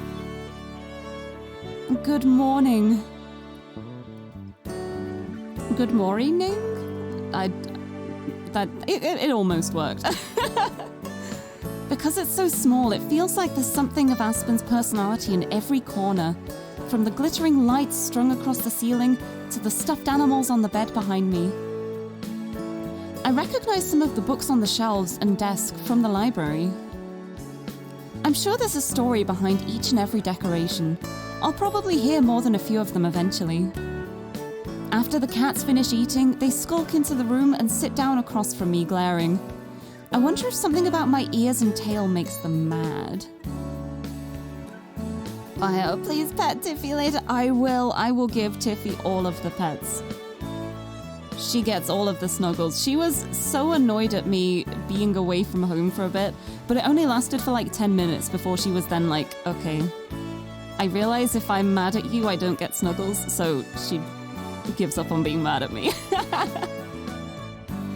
Oh, it's really cute though. It's apparently the whole time I was away, she didn't sleep on my bed at all while I wasn't at home. And as soon as I came home, I went to bed. I woke up the next day. She was curled up at the end of my bed. She was waiting for me to be back. I love this Tiffy butt so much. But yes, she will get all the pets. I'll give her a treat afterwards as well. Give her a New Year's treat stick. Hope everyone's doing well. We made it halfway through the week. Yes, it is. It's hump day. It's all downhill from here. It's also really nice because this is my first stream of 2023, so I'm getting back into the swing of things, trying to remember how to stream again after doing nothing for a week. It is surprisingly difficult to start doing things after taking a break for so long. Oh, it's not warm without me. That is very true. That is very true, but it does have like a comfy blanket on it, so I'm surprised she didn't end up sleeping on my bed, especially because she would get the whole bed to herself. I swear she doesn't actually want the bed unless somebody else wants it first. It's like if I try to lie somewhere, that's her bed now. She doesn't care about it beforehand, but she's still then just like, no, now that you're on it, I want that now.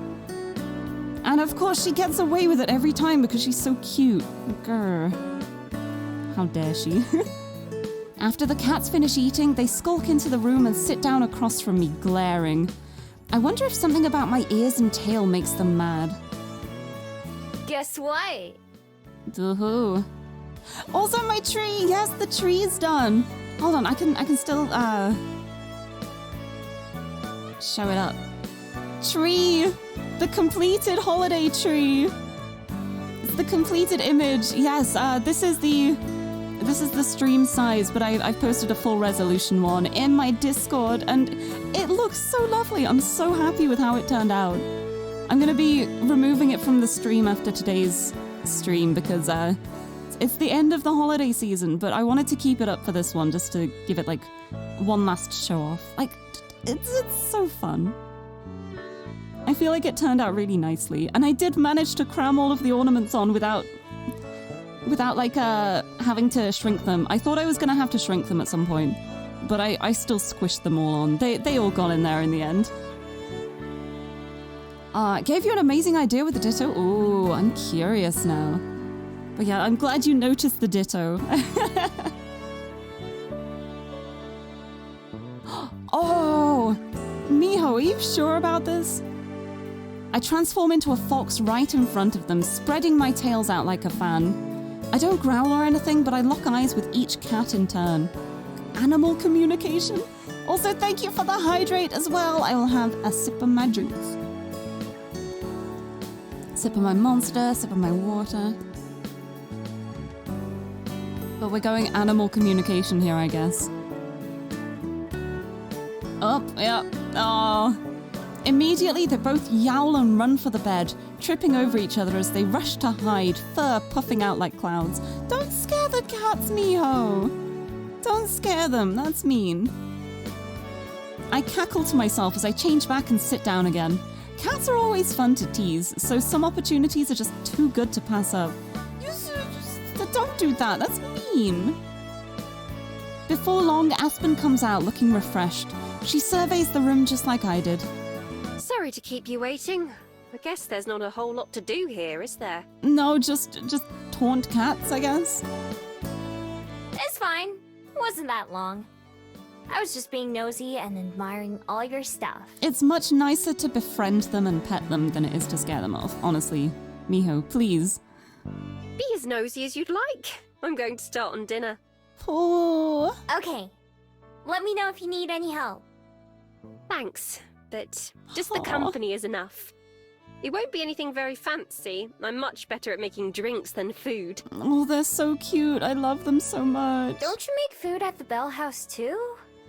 Not really. We have bakers who come in earlier than I do to prepare most of it. I just have to heat things up and serve them. Ah, makes sense. Yeah, just sitting in the same room, just spending time together. I feel like that is just like, that's the ideal for me. Like, one of my favorite things to do is to just, like, be in the same space as someone, but with us, like, doing our own thing, just, like, sharing the room together. Like, being together without having to be, like, actively together, I guess is probably a good way of putting it. Just passively spending time together without having to worry about, like, keeping a conversation going or, like, constantly doing something. Like, when you can feel comfortable in an area with someone like that, I think that is, like, the nicest feeling. Unlike our beverages, which I make from scratch. Uh-huh. Speaking of which, would you like some coffee or hot cocoa? I'll be making some for myself. You could always share one. Sure. I'll have whatever you have. Oh. That's easy enough. Now let's see. Aspen moves around the tiny cooking area. Calling it a kitchen would be a stretch, with the same kind of graceful confidence that I've seen her use when working at the Bell House. I guess some of the tasks are the same. She starts to fill a pitcher with water from the sink while scooping coffee grounds into the machine at the same time. When the pitcher's ready, she swaps it out with another pot, this one for cooking. That fills up while she finishes getting the coffee set up and brewing. Then she starts pulling ingredients out from the few cabinets that line the cooking area. What are you gonna make? I'm not really sure what it's called. It's a dish Mum used to make. Ooh, mystery food. I'm here for it. It was one of the first things I learned how to cook, because it's always Aw. reminded me of home. And it's easy to make. Always a plus. Keep missing parts to phone calls. Oh no. It's okay though, there's plenty of cute to go around at least, even if you miss a little bit. Is there anything like that for you? A meal that tastes like home? Worms. I mean, what? Nah, not really. Oh. Julie asked me that before too. I don't know if I ever had a full meal while I was in Korea. That's so sad. Since I just stole what I needed to survive. Oh. Oh, right. I should have remembered that you... Aspen bites her lip, looking unsure of how to phrase whatever she was going to say. Lived like that? It's fine. I don't mind No. talking about it. Especially not with you. Oh, I love them. I love them so much. If you're sure, I don't want to bring up anything that's difficult for you to talk about. Oh. Don't worry. You won't. There's nothing like that, honestly. Most of it just blurred together over time, so be as nosy as you want. Doubly nosy. I'll be sure to keep that in mind. It's the part of the relationship where they learn everything about each other. It's cute. The pile of ingredients Aspen stacks up has pasta, a few different kinds of vegetables, and a few different cans. Would you mind giving me a hand, actually? Do you think you could chop up these vegetables for me? Do we really want to trust Miho with a knife? Sure! Just show me how. Oh boy, here we go. Aspen demonstrates how to hold the knife, and then, covering my hand with hers, guides me through the motion to cut the veggies. Don't worry too much about making them all the same size. Aww. Close enough is fine. That's good.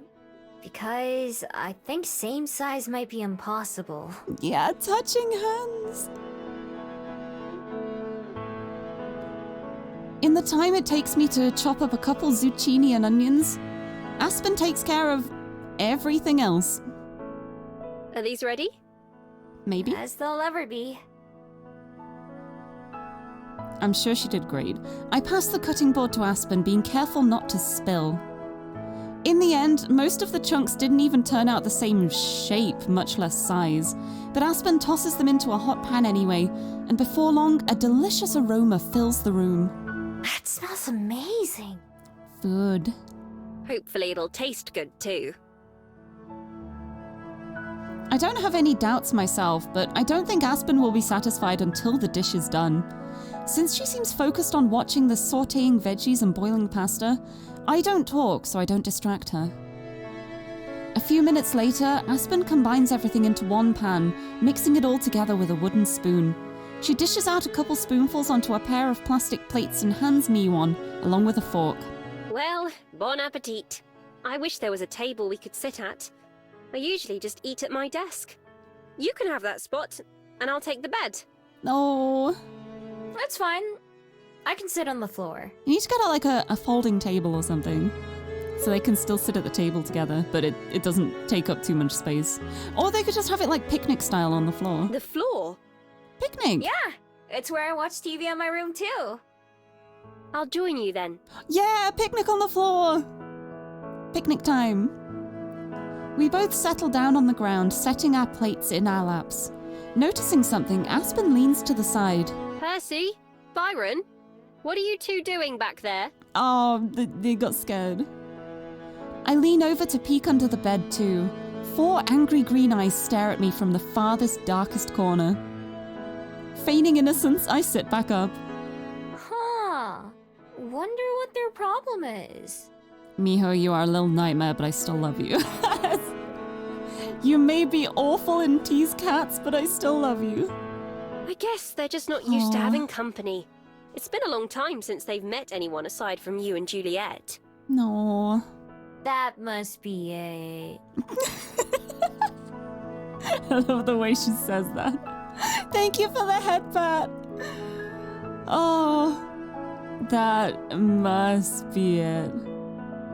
It must be it. Okay, pats for Miho. Thank you for the head pat. Oh, I love her so much. She is such a little gremlin. She is a little chaos engine, and I love her. I don't mention that I might have something to do with it too, but hey, the cats started it. Grabbing my fork, I turn my attention back to dinner. I try to make sure to get a little bit of everything in my first bite. It's still hot off the stove, so I have to blow on it to cool it off. Aspen watches anxiously while I chew, waiting to start eating her own meal. Well, how is it? Yummy. Whoa. This? No, I need to find a better way to describe it than usual. It's delicious. Really? Oh, I'm glad you think so. I love that her better word to describe it is still just delicious. As opposed to like, it's good. Really, really. It's not just delicious, it's really, really delicious.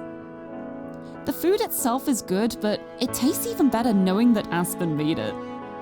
I scarf down my whole plate and then get up for seconds. After cleaning my plate the second time, I finally set it aside, along with my fork. Did you have enough? There's still more if you want. I'm good. Thanks, though. That was seriously great. No. Thanks for making it. Oh. I'm just happy to hear you enjoyed it.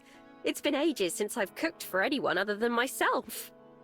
It's one of the best meals I've ever had. Oh. That just means you need to have more good meals. There are lots of restaurants here in Welly that I've wanted to try, but didn't want to go alone. Well, now you don't have to. Maybe we can visit some of those together. Yes. Sure. I'm not sure if I'd like any of them as much as this, though. Laughing, Aspen puts her plate aside and scoots closer to me, laying her head on my shoulder again. Her hand finds mine on the floor and she loosely wraps her fingers around mine. I keep thinking I'm getting used to you flattering me, but I still love it every time. Yeah, restaurant journey dates. It's true. I'm just saying what I think. Oh, I can just imagine Aspen being like, should we go to this restaurant? And Miho goes, great, it's a date. And Aspen would just immediately blush and get flustered. I know. That's one of the things I love about you. One of many, many things. Oh, that's so cute. I've never felt anything but ordinary, Aw. as much as I'd like to. And as much as I'd like to pretend I wasn't. But you really do make me feel otherwise. I'm so happy I met you, Miho. I hope you don't get tired of hearing that. Never. Oh, I love it. I love them. I love them so much. My heart. Even though things have changed so much, the morning routine is more or less the same. The three of us chit-chat about our lives and mundane things until we finish eating. After pushing her empty plate away, Aspen leans in. So, Miho, there's something I've been thinking about. Oh? And I understand if this is something you wouldn't even want to consider. Had to take a work call? What do you miss? You missed, Aspen made us dinner. And Miho scared Aspen's cats under the bed. And it was very cute and sweet. They had a little picnic on the apartment floor. But they're basically just continuing to be very cute. I love these two so much. I love Juliet as well, obviously, but at the moment, these two, oh, I love them. What's she, oh. But have you ever thought about finding a way to stop your magic? Oh. Juliet also turns to look at me, putting me on the spot. Not that I can remember. That's like asking if you've thought about finding a way to stop your nose from working. I see. Oh. I thought that might be the case. I'm not sure if I've ever heard of such a thing either. But that doesn't mean it doesn't exist. I was just thinking about the other day and about how dreadful it all was to go through. It was pretty dreadful, but we made it. Of course, I don't want to speak for Miho. I know it's much more complicated than just that. But I thought I might bring up the idea, at least. Yeah, it's so cute. Everything about this game is so cute. Oh. You've got a point. Not having to worry about people forgetting me would be a huge relief. Right. I thought you might agree. But she also wouldn't be able to become a fox again. I look at Juliet, expecting her to give an opinion, but she doesn't offer one. It's true that life would be a lot easier without my magic. Well, half true. This life would be easier, but the life I used to live? I couldn't have survived without it. Well, it's purely hypothetical right now anyway. For all we know, it might be impossible. So no need to think about it too much. Oh. It's worth thinking about, though. The only two people who actually remember me are in this room right now. All the other people I've met here in Welly, I couldn't really call them my friends as much as I've liked spending time with them. Yeah, Mr. Kim and Lena don't remember us, so it's a bit awkward to say friends. Every time we see each other is the first time as far as they're concerned. Maybe that wasn't so bad when I was still on the fence about whether I'd even stay in town or not. But now that I've been here a while, long enough to build something worth missing, I wish I could make those connections into something more secure. Even if there's nothing I can do about my magic, I can at least try to figure out a way to maintain friendships with others too, not just Aspen and Juliet. It couldn't hurt to find out, right? It's not like I have to go through with it or anything if I don't want to. Exactly. Simply being informed is never a bad idea. Yeah, it's definitely worth looking into. So, does that mean you have an idea? Oh? Well, not quite. But I'd be happy to start doing some research on the topic. If we're going to find anything, it's likely to be a book. And if there's one thing I'm good at, it's reading. Good luck with that. Let me know what I can do to help. I'd be glad to lend a hand as well. Perhaps I could find someone who'd be knowledgeable about Gumiho. Myth and folklore are often at odds with reality, so it can be difficult to discern what's true and what isn't. Someone who'd know about Gumiho, huh? One person comes to mind, but I'm not sure how willing she'd be to help. Yeah, Juliet's voice actor is incredible. She has such an amazing voice. Honestly, all of the voice acting in this game is just, chef's kiss. It's so perfect. But yeah, it's like I may have accepted Aspen's love confession this time, but it's gonna be there in the future. Everything she says just feels so well measured. Like she knows exactly what she wants to say and how to perfectly say it. One person comes to mind, but I'm not sure how willing she'd be to help. I still haven't mentioned the other Gumiho I met to Aspen and Juliet. In my head, I've started calling her Silver. Oh, your boss asked if you're okay. Oh, I'm so sorry. Just be like, yeah, I'm okay. It's just allergies. It's fox allergies. But oh, this game is so good though. It's so many emotions. Oh, it just feels wrong somehow. If someone had told other people when I was around, I would have been furious with them. It would have made hiding and stealing a whole lot harder too. So, as a fellow Gumiho, I've kept Silver's existence a secret from everyone else so far. For all I know, there could be more than just Silver. There could be a whole community of Gumiho here in Wellington, and I'd have no idea. I don't think that's the case, though. Besides, Silver seems unhappy enough with one intruder on her territory as it is. Also, I just thought, the fact that she remembers Silver, that is proof that, like, the Gumiho can remember each other. So that might be a point to start working on with regards to the forgetting thing. Like, she would have forgotten about her by now. It's been days. Ooh. Maybe that's something else I can ask her. I don't know when or where, but somehow I know I haven't seen the last of her. For now, I just sit back and listen as Aspen and Juliet discuss various books and theories to start with. I feel like I should be more involved. It's my magic after all. But this is one area where I can't really contribute. I can't stay out of it forever and let them take care of me again, though. I have to try something on my own, too. I can't just refuse to participate in my own future. As it gets closer to time for Aspen to leave, Juliet checks the clock and then stands up. Off to bed? Not yet, actually. Ooh. Would you mind staying just a moment longer, Aspen? I have something I'd like to give Miho. Oh. It's somewhat related to what we were just talking about. Oh, no, I don't mind. For me? What is it? Pleasant? You'll see. I'll be right back. Disappearing upstairs, I hear Juliet enter her study for a moment before returning with a small, nicely wrapped box. There's no particular occasion, but still, I felt like wrapping it. Oh. Juliet hands me the package, which I take carefully. It's not heavy, but it's not light either. I turn it over and over, examining. I've never had a gift before. Oh. Clearing her throat, Aspen seems a bit impatient.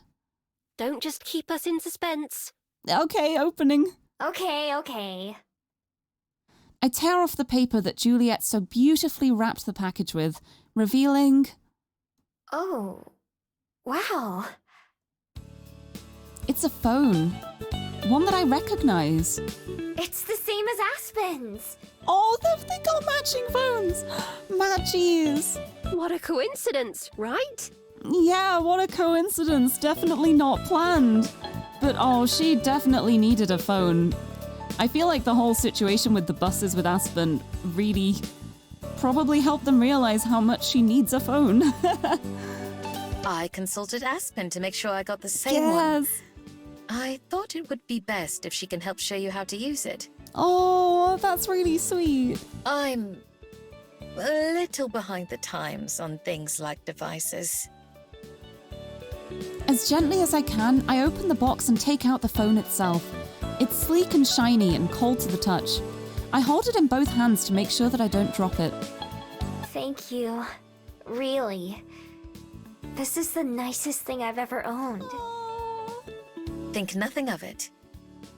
As you have more loved ones and responsibilities, it's important that you be able to stay in touch. Oh, it's so cute. In fact, that was what gave me the idea in the first place. Like Aspen, I'd also been thinking about your magic and the ways that it might work. Oh. So I wonder, would seeing someone in a video call serve to refresh someone's memory of you? Or is it necessary to see each other in person? That's a good question. I don't know. That is a good point to I can't figure believe out. I never thought to ask that before. That would make things so much easier if she can just, like, call everyone. Neither Aspen nor I would want to gamble our memories of Miho in case it turns out not to work. So we need to find someone else to participate in our little experiment. With that in mind, I'm not sure who to ask. It's a harmless trial, but still a bit much to ask of a total stranger. Lena? Someone willing to try something weird without hesitation. Yes. I'll text Lena. Yes, Lena. While Aspen does that, I stare at the device in my hands. Could something so small really solve so many of my problems? It wouldn't be a perfect solution, but it would be a lot better than nothing if this works. Even if not, I won't let that change my earlier decision to find some way to be remembered by the people I've met. Just like researching my magic, I can't leave everything to someone else or hope for an easy way out. Yeah, Lena makes perfect sense. I feel like she would just hear like, okay, we need to try something, it's magic related, and Lena would be like, yes, sign me up. What am I doing?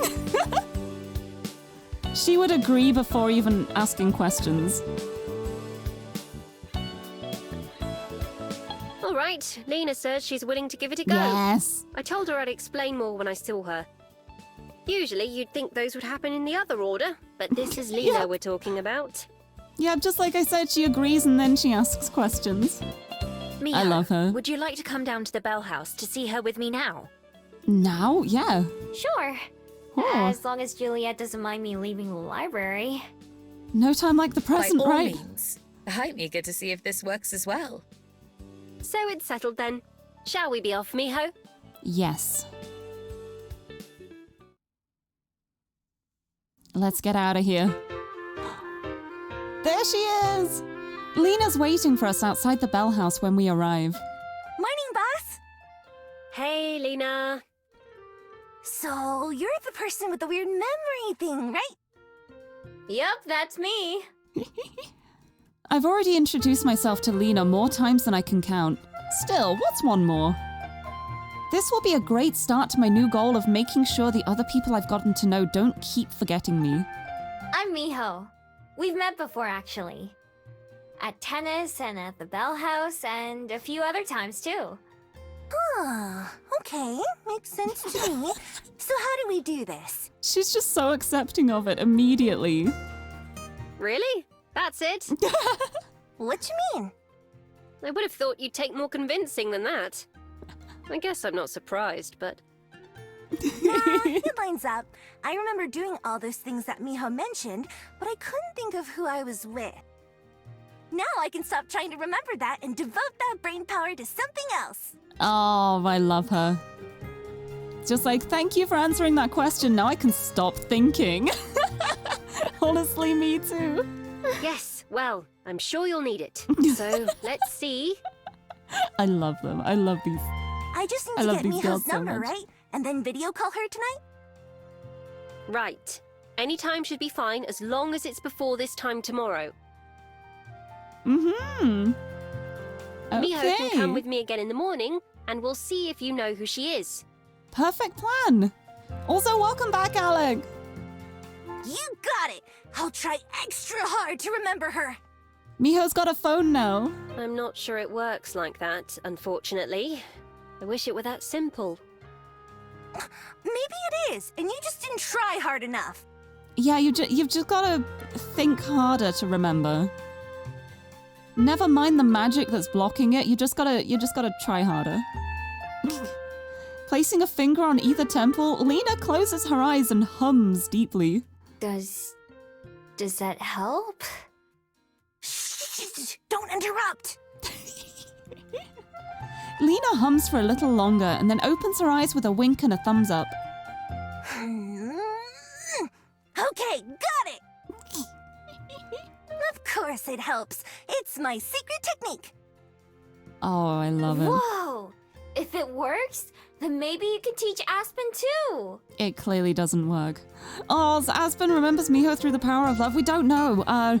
So far, what we do know is that with a Gumiho, if you see them within 24 hours, then you will be able to remember them. But if more than 24 hours passes, without seeing them, then you lose all memory of them. So basically the way this has been working so far is they are just seeing each other every day and making sure that they see each other in time. But honestly, I feel like it's getting to the point where I would be really surprised if Aspen did forget her at this point, because like the feelings they have for each other are clearly so strong. I think even if they did wait longer than a day, I think she would still remember. But it's also the kind of thing where it's like you don't want to risk that just in case it doesn't work. It would be devastating to forget at a point like this. I love them. I think I'm all right, actually. But what if it's really useful? That's a very big if. Whatever. You'll see tomorrow when I remember all of this. Anyway, Miho, what's your number? I love Lena. I love her so much. Completely skipped over the beginning. Why does she have the magic on her necklace? It actually started, she used to just be a fox. She used to just be like a regular fox in the forest, but she gained the power to transform, and when she gained that power, she also had the bead with her. Like, that was like the source of her magic that is like what allows her to transform. That's where her magic comes from. But I have the feeling that she became a Gumiho because of her person at the beginning. Like, I feel like her emotions became so strong towards the person that was like what triggered the magic to turn her into a Gumiho, if that makes sense.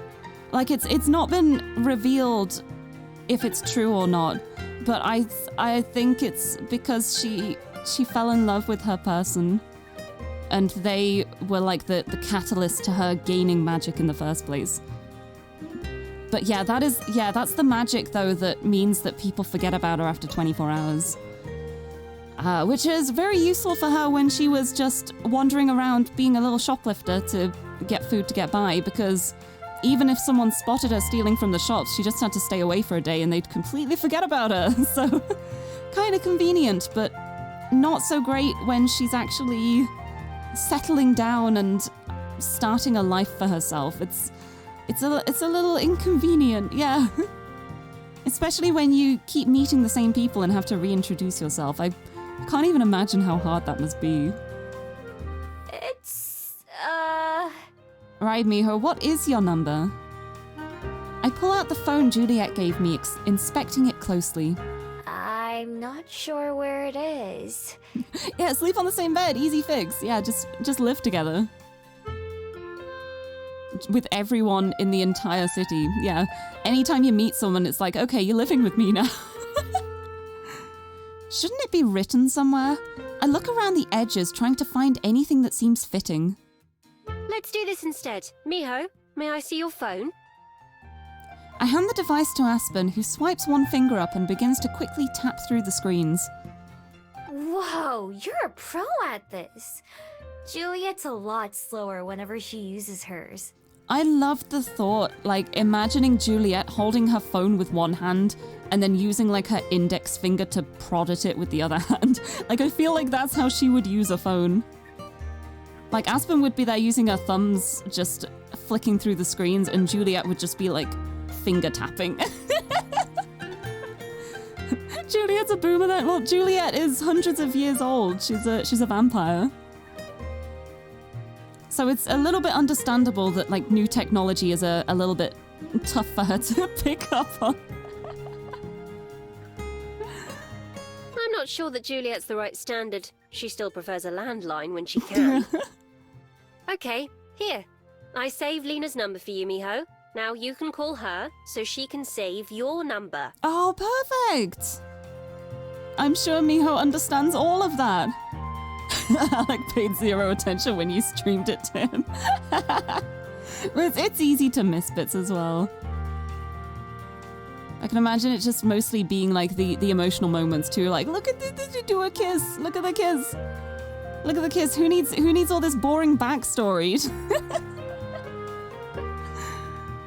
Right. right. God, I love this game so much, though. Oh. Okay, let's see. Huh? Taking my phone back, I try to remember how to do that. Lena comes and watches from behind Aspen. New phone? Moving away, Aspen brushes imaginary dirt off her shoulder. You're in my bubble. That's the same kind Aspen has, right? Yup! This is the first phone I've owned. Her first phone. She has one now. Wow, really?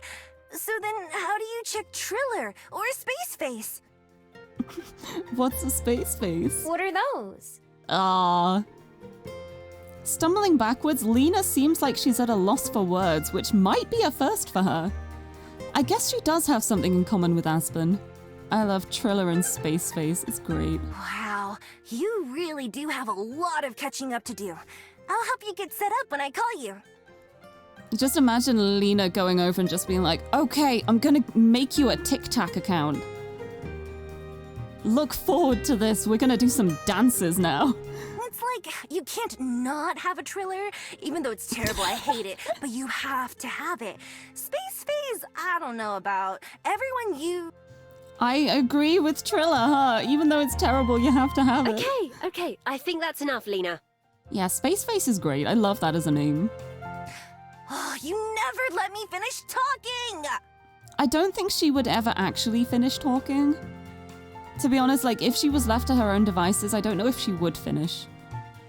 You never would finish Yeah. talking if I didn't stop you. That's not true! For a second, Lena seems pretty serious, but then she thinks about it a second. Well, maybe a little, I love her. but just a little. Just a little. Anyway, it's fine. I'll tell Miho when I talk to her tonight. See you guys later! I'm going to be in there with you in like 2 minutes. That's later, isn't it? I mean, yeah, it kind of is later, huh? Oh. Lena flaps her wings proudly as she walks into the bell house. You let her win, huh? Aspen sighs. Sometimes it's better to just let her go. But I'm glad she said she'd help out. She's a mess, but she sticks to her word at least. Oh, she's You great. two seem pretty close. Do we? We started working here at the same time, so we spent a lot of time together. Yeah, Aspen is so lovely. As soon as I met her, I was just like, oh, I love her. I love her. I love her face. I love her straightforward attitude. Oh, she's just such a sweetheart. I love her. You've spent more time with her outside the Bell House than I have, though. She can be a lot, but she comes through when it matters. Like with this. Yeah. I knew before messaging her that she'd be willing to help out. It's just how she is. Don't you dare tell her I said that, though. That's like me with my brother. I'll be like, yeah, my brother's pretty cool. Don't you dare tell him I said that, though. I'll deny it. Stepping towards the bell house door, Aspen turns to say goodbye to me. Well, it's my least favorite time of the day. Time to say goodbye. No. It's not too late to ditch work and hang out with me instead. Believe me, it sounds more and more tempting each day. That just means I have to keep trying. No. I should probably get back to the library too, though. Yes, don't let me keep you. As much as I'd like to. No. We come together for a quick kiss. I like this new routine of doing that every time we say goodbye. I'll It's see so you tomorrow then. It's so cute. Of course. You know where to find me. Good. I hope you have a wonderful day, Miho. I love you. I love you too. Have a good day at work. No, I love them. I'll do my best. I love them so much. Aspen walks inside and the bells over the door chime like they're happy to see her. I wait until the door fully closes behind her and she disappears from sight before I head out on my way. They're so lovely. They're so lovely. I love them.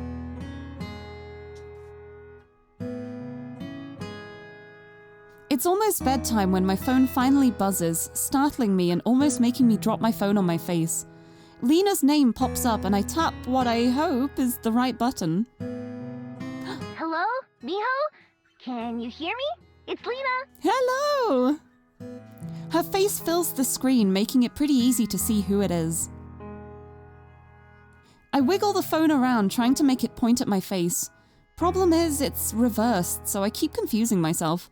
How does Aspen use this thing so much? Hi! I see you! Can you see me? Yep. Hi! She waves at the camera with her free hand. I have to sit up to do the same thing. Thanks for calling. This is gonna be a big help. No, yeah, no problem. Sorry I've forgotten you so many times. Oh, it's not your fault. I know I'd be totally upset if people couldn't remember who I was. Yeah, don't worry, it's the magic. It's like, hello? How can you forget me? God, I love Lena so much. It's alright. I'm pretty used to it by now. Oh, she's so good. How can you forget me? Yeah, God. but still, it's gotta suck. Thank you for the hydrate as well. I will have a sip of my drinks. Oh, Lena's so good. She's so all over the place. I love her. Need to head out, but it was nice to catch it live. Oh, thank you so much. I'm so glad you were able to make it. Yes, I hope you have a lovely rest of your day. Thank you for stopping in. Yes, the VOD will be posted up in like a day or so. But it'll be on Twitch before it's uploaded to YouTube as well. So it'll be available everywhere. But yes, thank you so much for stopping in. Found out who's behind the dudes. It's Lena. Oh, it makes sense. I would totally see that. I could totally imagine her just showing up next to someone pulling out a trumpet, going "Burp," and just leaving. I've got an idea, though. I'll just call you like this every night, and that way I won't forget you, right? No. If this works out, I mean. I really hope it does. Yeah. If it works. I really hope it works. I really hope it does. Me too. I really hope it works. Still, every night. Even if the phone makes it a lot easier, that's a lot of phone calls to make. Forever. Funny how that word keeps getting in my way. Yeah, it's no big deal, though. I mean, I'm always on my phone before I go to bed anyway, so I can just make calling you part of my routine, like brushing my teeth and stretching. Nice. Honestly, I wonder if it would have to be live. I wonder if it would have to be like a live phone call. I wonder if just like looking at a video or something would work. Or a photo. Ever since I quit ballet, I have more free time, so I can fit it in. Ah. That way I won't forget to do it. That would be kind of funny if I did, though. Not like funny, but funny like ironic. I think that's how you use that word. Aspen always tells me I'm wrong, though. Actually, speaking of Aspen... Lena goes on to tell me a story about work today, which turns into a story from work the day before. She goes on like that for a while. I try to smile and laugh when it seems appropriate, but my arm is starting to get sore from holding out my phone like this. Finally, she runs out of steam and yawns, switching into sleepy mode in seconds. I love the thought of her just going on, and Miho's just like, I don't know how to interrupt this, so I'm just gonna stay here. Anyway, I just thought that was funny. I'm gonna go to bed now. I'm super tired. You're coming to the Bell House in the morning, right? Yup. I'll be there with Aspen. Yeah! Okay, see you soon then. I hope. Well, I'll see you either way. But I hope I remember you. Sorry if I don't. That's fine. Thanks She's for trying. so matter of fact. Good night. She's so good. I love her. Her energy is so much. I feel like I would be exhausted hanging out with her, but she also seems like so much fun. I try to figure out how to hang up, my finger hovering over the screen like I'm about to squish a bug. Fortunately, Lena does it first, and that ends the call for both of us. I lie back down in bed with my phone in my hand. It isn't heavy, but it's definitely a big deal. If this works out with Lena tomorrow, it could change everything for me. Again. I'm not sure if Lena really thought about what she was getting into when she said she'd call me every day. Same goes for Aspen and Juliet, of course. I'm sure all of them mean it when they promise, but... those are really hard promises to keep, no matter who's making them. even though they're all willing to go through so much trouble for me. Odds are, at some point, at least one of them will eventually miss a day, and that'll be that. No second chances. Even if we started over, it would never be exactly the same. With my other hand, the one that isn't holding the phone, I reach up and grab my necklace, feeling the warmth of my bead. It's been a big pain lately, but for such a long time, my magic was my most useful tool, my secret weapon. As much hiding and scavenging as I did before, it would have been 10 times worse if any of my crimes had followed me. Are those days really past me now? Permanently? Aspen's idea about stopping my magic is interesting, and I can't get it out of my head. Being able to be remembered by everyone I care about is the #1 thing I could ask for right now. But will it always be that way? Say there was a way that I could change things and make it so people didn't forget me. What if it wasn't possible for me to change my mind later? Sure, it sounds nice at the moment, but forever is a long time. I keep being reminded of that. I tug my necklace up so that I can see the bead. It still has a soft white glow to it. I wish I knew what it meant. I wish I knew what any of it meant or how it worked. I wish I didn't have to deal with these questions and problems. Of all the forms for my magic to take, it had to be this confusing one. Gripping my bead in my fist, I yank my necklace off of my neck and hurl it away from me. It clatters and rattles as it hits the wall and then the floor, lying like a snake in the darkness. Closing my eyes, I silently count in my head. 1, 2... There's no flicker or pop as my necklace reappears around my throat as if it had never left. My bead hasn't changed at all. Not that I expected it to. Sighing, I roll over onto my side. Not tired enough to sleep, but not feeling like doing much else either. This necklace has felt like a lot of things before. A comfort, a memento, a guide. It's been my one constant since the beginning. Right now, heavy against my pillow, feels like an anchor.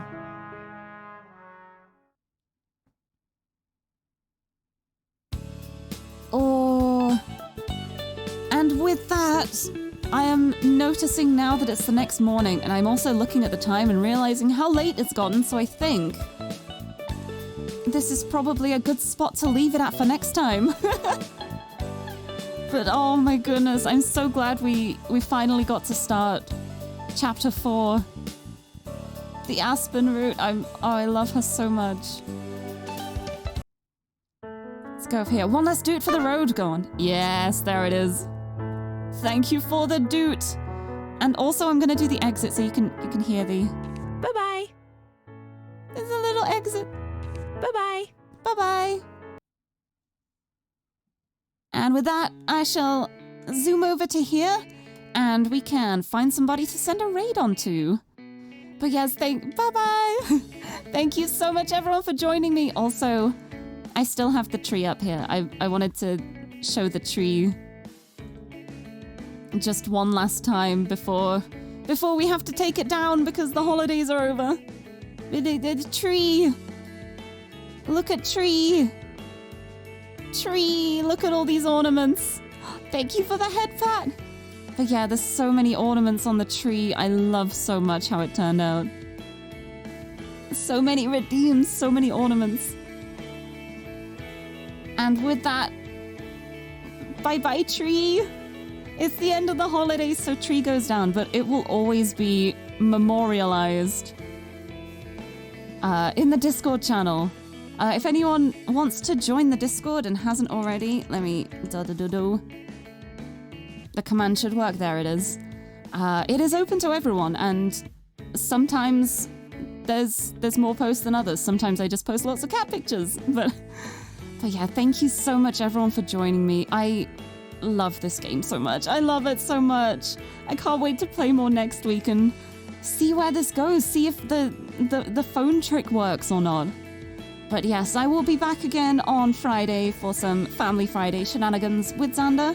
And I don't know how much of it we have left, but I think we should be getting close to completing Resident Evil 5. Is it 5 we're playing? Oh my, I can't even remember what game we're playing. Yes, it's 5. It's 5. Okay, I was like, is it 5 or 6? We've already played 6. Yeah, we should be getting close to finishing Resident Evil 5, so that should be fun. A little bit of chaos, a little bit of Chris Redfield's enormous arms. Good times. Good times. I'm also wondering when the boulder punching is coming into it, because that's like the one thing I knew about Resident Evil 5, and I've not punched a single boulder yet, so I'm excited. I'm looking forward to Friday. But yes, I shall find somebody to raid. Who shall I send a raid to? Oh, I know who to raid. The lovely Maru is doing her taxes on stream. Okay, we need to send some support over her way. I'm gonna send a raid over to the lovely Maru de Cinco, who is a lovely, lovely VTuber friend of mine. And doing taxes on stream, that sounds like hell. I'm very glad I don't have to do my own taxes, because I don't even know where I'd start with it. It's terrifying. Numbers are scary. But yes, let's get the raid set up.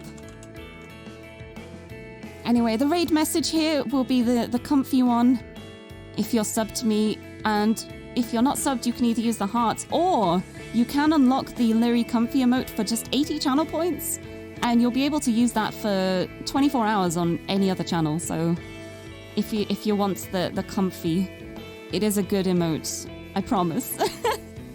But yeah, this has been a lovely stream to return to. It is so nice to be back. The break was lovely, but it's good to be here. But yes, thank you so much everyone for joining me. And until next time, bye-bye!